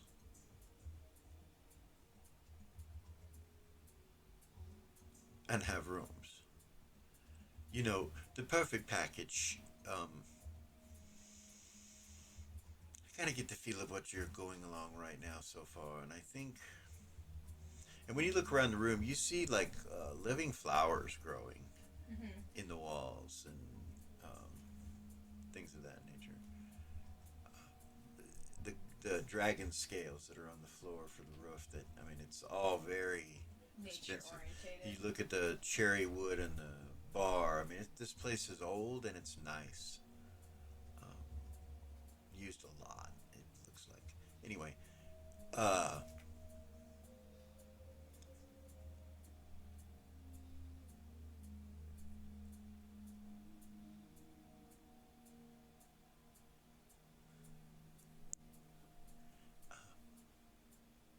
Gavor will get up. You guys, Kit and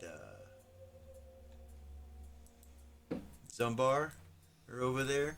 They don't get up, but Gavor gets up and he comes walking this way.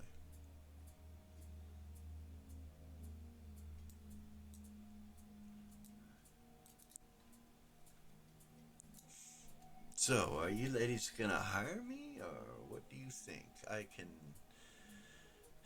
move the very fabric of space and time with my mind.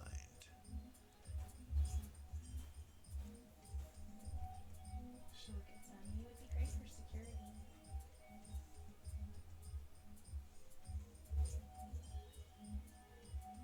If you all are not interested, of course I would be. We would love to have a mind mage in our employ. Gavor says, yes, your people have already spoken of this, but I feel they have a touch of Mephistopheles and destiny about them. I will follow them and see what transpires. Don't have long to live and really don't care how long that is, if you know what I mean. He looks at the elf, and the elf is kind of looks back. He's like, no, I do not. I will be living a very long time. Unfortunately, I'm sorry for your predicament and things that limit your race. I hear that there are priests that can heal such things to make it to where you do not die. Just an idea.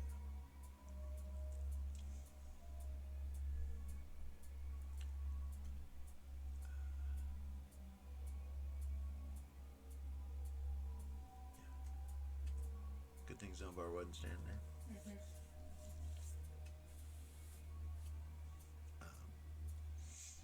Gavor says, so I would be happy to find that out if that's also in addition to what I get paid, and you guys want to help me search out a way of not dying.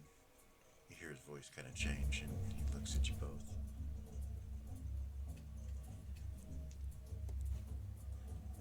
So the elf kind of squint his eyes and look up at him. Everything okay? And he's like, yes, I'm just, discussing death. It's a strange thing. Let's talk about your own death. The elf goes, oh yes, I'm sure it is. I would be uncomfortable with such subjects. So yeah, we got you all fixed up. How many waitresses was it again? 3? That'd be enough? Yeah, that'll work. Okay. Could you do me a favor and have another bartender instead of this one? Yeah, I agree. He kind of looks at me and like, of course, yes, of course. Would you prefer a female? You see Zen kind of turn and look at you and raise an eyebrow. Sure. Yes, that will work. And he's like, oh, very well, I have a good one. Yay. Yay, this is gonna be so much fun, she says to you. She goes, we're gonna just kind of look around and maybe have a drink, and then we got some things we gotta do. She'll say, it was so nice to meet you. I didn't catch your name. It's nice to meet you as well.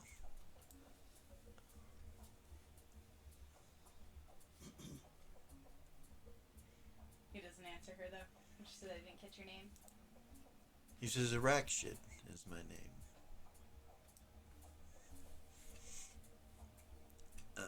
Gavor leaves with you. Do you go with him, Seth? Oh, yeah. Okay.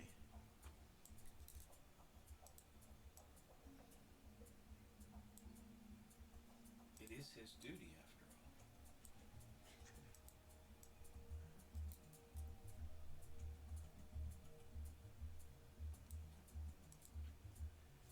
How do you spell that? Arakshid.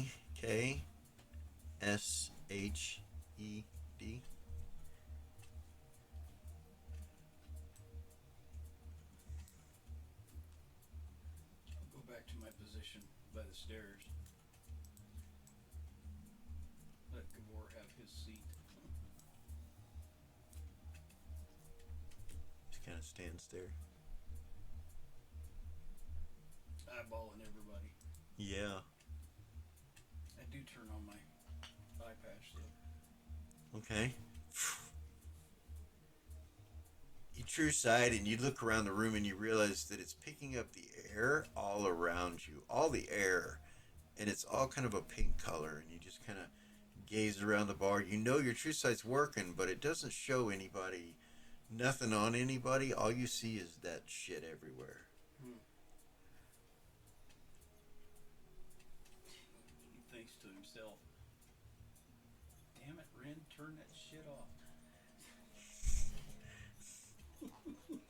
Yeah. Yep.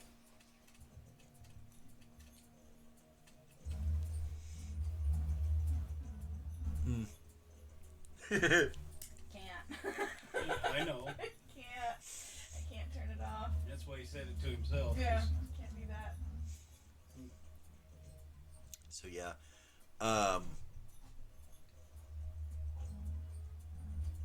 They need to call an electrician to fix that blinking. You look up and say, yeah, it's some kind of magical light that's doing that.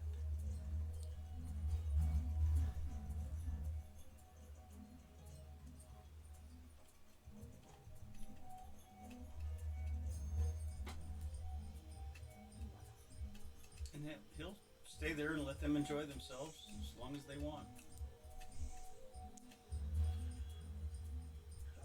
Do The the girly waitress thing, the giggle. waitress will come back and bring, drinks and everything, and Zen just keeps ordering drinks. She just keeps ordering them. Yeah. She comes and she orders another round of these. She'll do 6 of these drinks Okay. that she orders, and waitress leaves. So you all have drinks, and she starts drinking, and Ren will drink. Zumbar's drinking, and Do the girly Yeah, thing we'll and do it. giggle and okay. talk about the party and drink and act normal. All right. Zen starts talking and starts talking about this boy she met yesterday. And obviously it's a complete and utter fabrication. Right. You guys We know know. this, but it does not sound like that. She talks about details, like you're like, what in the world? She goes into this big long story about this guy and how he tried so hard, but he wasn't good enough, and he acted so strange when she talked about the hells, and she's like, he was probably what she would say he was probably a primer. She says, and she starts laughing when she says it. What does that mean? Do you laugh? You I'll giggle with her, but do Okay. I know what it means? You don't know what it means. Which is that in and of itself is funny. So she So you probably laugh again at yourself out loud, which is what you're laughing at. Yeah. Yeah. With cat telepathy and cat tongue, she says to you that's people that are scared of devil and demon activity. They're primers. And I saw you were curious. And yeah. Seth does not touch a drink. Okay. Not a single one. All right. In fact, unless they get up to move, he does not. Like he's a statue. So, first 15 minutes or so, you guys drink, and they bring the second round. She drinks that, and you can tell she's drinking. You see. Zumbar is too. Kit's joining in. Gavor's just kind of standing there. He's not doing any kind of drinking. Oh yeah, wait, no. He has some drink that he's drinking actually. Yeah, it's that. Yeah, it's coming out of this weird looking covered bottle, and he's just drinking it out of that. He doesn't even pour it in the mug. It's just sitting mug's just sitting there. He's just drinking out the bottle. After about halfway through the second round, Ren will slow down and kind of stop. Because she doesn't want to get drunk. Okay. Feel me? Yeah.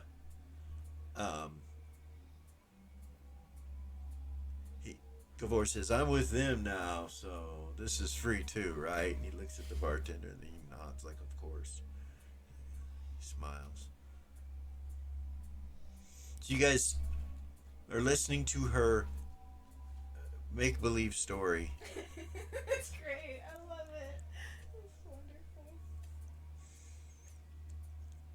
It goes on for some time, and then she starts talking about these friends that she had when she was in school, and she starts describing them all and giving them names. And as she starts describing them, you realize it's a correlation between all of you. Oh, yeah? She's matching up personalities by saying certain things here and there that make you realize She's talking about you. she's talking about you or Zumbar or whoever. She's like, I had this friend who used to love wagons. She says, and you know, and his name was Muzzy.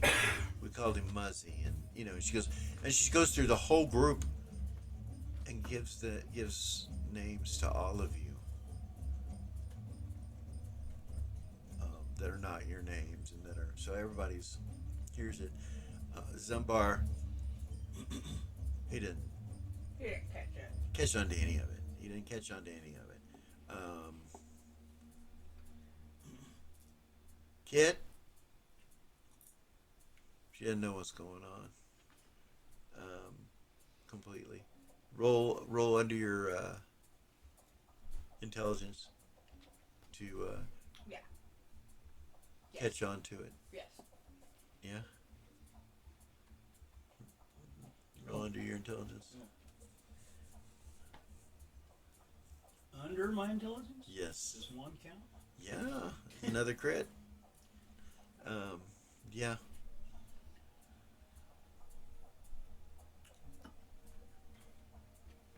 You will be able to tell that she's doing it.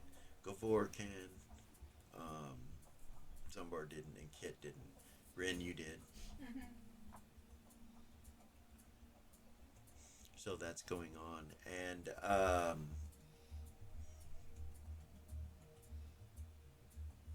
few moments later, you see this guy, this elf that went upstairs. He comes back downstairs and kind of walks past you guys and goes this way and sits down right here.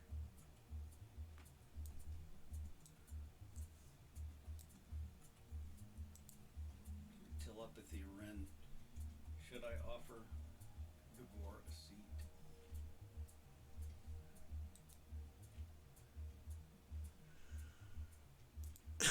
He didn't grab a chair. He didn't. He's just standing there. These two guys don't turn around and look at him or look at you guys at all. They've kept their backs to you, but they're right next to you. They're really close to you. But as you guys continue to drink and make more noise, the two of them get up and leave the bar.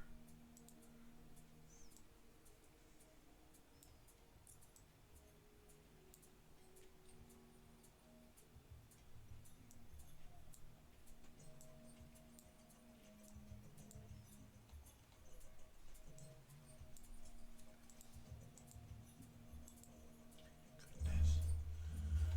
Sorry. Hmm? Sorry about that. So yeah, they leave the bar and you guys are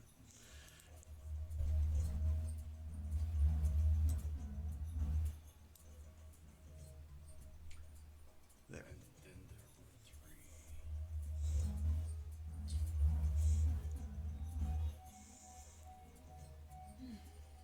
There's 7 other people in here besides you guys, and that's total.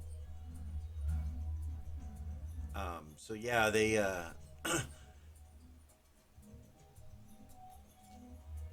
they don't really bother you anymore, and except for the waitress, the bartender doesn't bother you or anything like that. He stays over here doing his business, and the waitress just keeps coming back and forth. She does go over here and get some drinks for them as well, and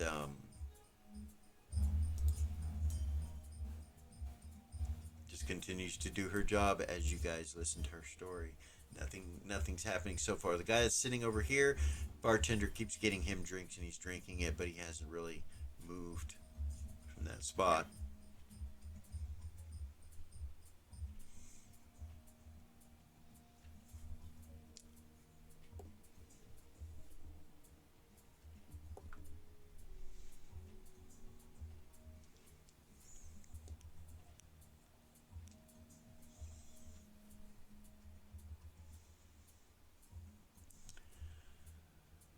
Probably 15 minutes or so pass by.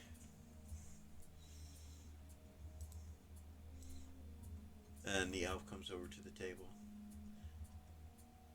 And he says, we're very excited to have you guys with us. We'll have everything put together. There are other services that we offer that are not on our list of services. If there's anything that you require and need in the avenue of capitalistic companies such as companionship,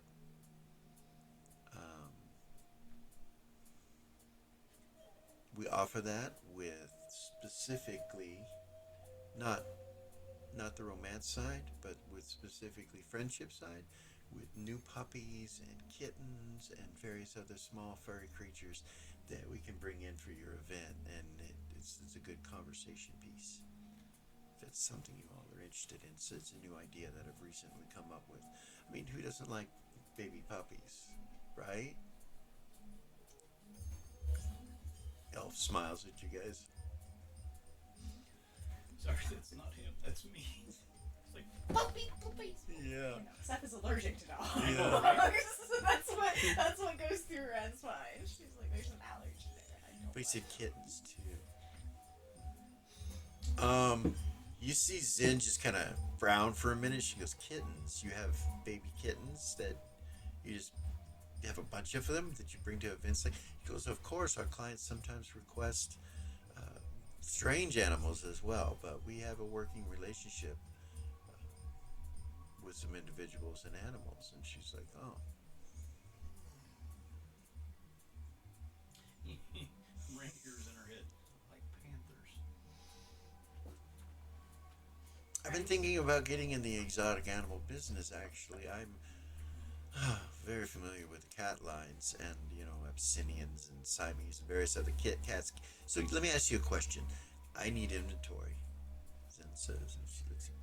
I'm looking for kittens, as many as you can find, all of them. And he kind of looks at her funny. He's like, whoa, this idea that we have requires us to have. She goes, look, I will pay 10 times the price. We will take care of it. We need to get this business up and running anyway. I know you have a great idea. Why don't you just do dogs? I mean, puppies are fine. People will love those. You see him kind of think for a second. He's like, well, it would be very expensive. She goes, cost is not an option. Don't worry about that. You see him smile and he gets this greedy look across his face, and then he kind of looks up and he's like, I will be in touch with the number for you. And she's like, excellent, excellent. He goes, how do I get a hold of you? She goes, oh, well, lately with everything that's going on with the Companions Guild and such, it's been very difficult. Why don't you just telepathy me? You do have the means of doing that, right? And he's like, yes. Very well. And your name? And she goes, Xanathia. Ambassador, I look forward to doing business with both of you, ambassadors. And your name? Renard. Ambassador Renard. Yes. You're also very pretty, might I say. I love your new clothing. Looks good. Never seen that designer before. Thank you. Do tell, love. Xanathia says, oh, that is one of mine. And she smiled and he goes, oh, I've never heard of you before. She goes, well, not by my name, of course. She's good, isn't she? Yes, there's nothing bad about it, for sure. I like more flair. You have to have that one item with every outfit that just sets it off for the rest of the outfit. There's I love your outfit. That's designs by David, right? Well, yes, it is. It's He very kind of nice. crosses his arms. He's like, excellent. Thank you. I'm glad. Thank you for noticing. Yeah. Quite expensive, I tell you. But yeah, well worth it. I love the shoulders, and he starts talking about his outfit, about everything to do with it. Zumbar's just drinking, and so's Kit, and they're kind of giggling at this elf as he's talking. They're kind of giggling between themselves. Gavor doesn't seem to understand why they're giggling. He's like confused. He's not getting something. Cesar's standing over there by the stairs with his arms crossed, just kind of looking around at everybody, and you're kicking it with the elf, and Talking about fashion. Clothes. that's where we're going to stop this evening, is where you guys are sitting right there. And we will be back next week, you guys. Come join us. Like, subscribe, share.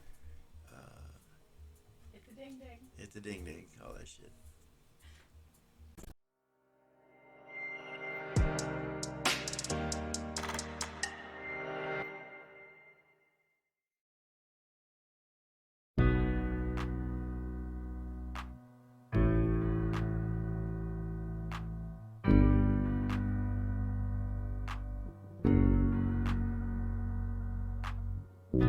There's a gift inside your God's granted me, a vision of the way to change reality. In the shadows creeping, can't rest your weary head. No time for you to sleep now, or evil it will spread. So gather all your friends and listen to my tale. Adventure story shaping, magic and the veil. Dragons, devils, demons, and creatures that are fair, and heroes of the north. The heroes are the monsters to the enemy. It all depends upon the way that you perceive. Original GM, we're here to set you free. Come join in the adventure. Who you wanna be? Who you wanna be? We are heroes.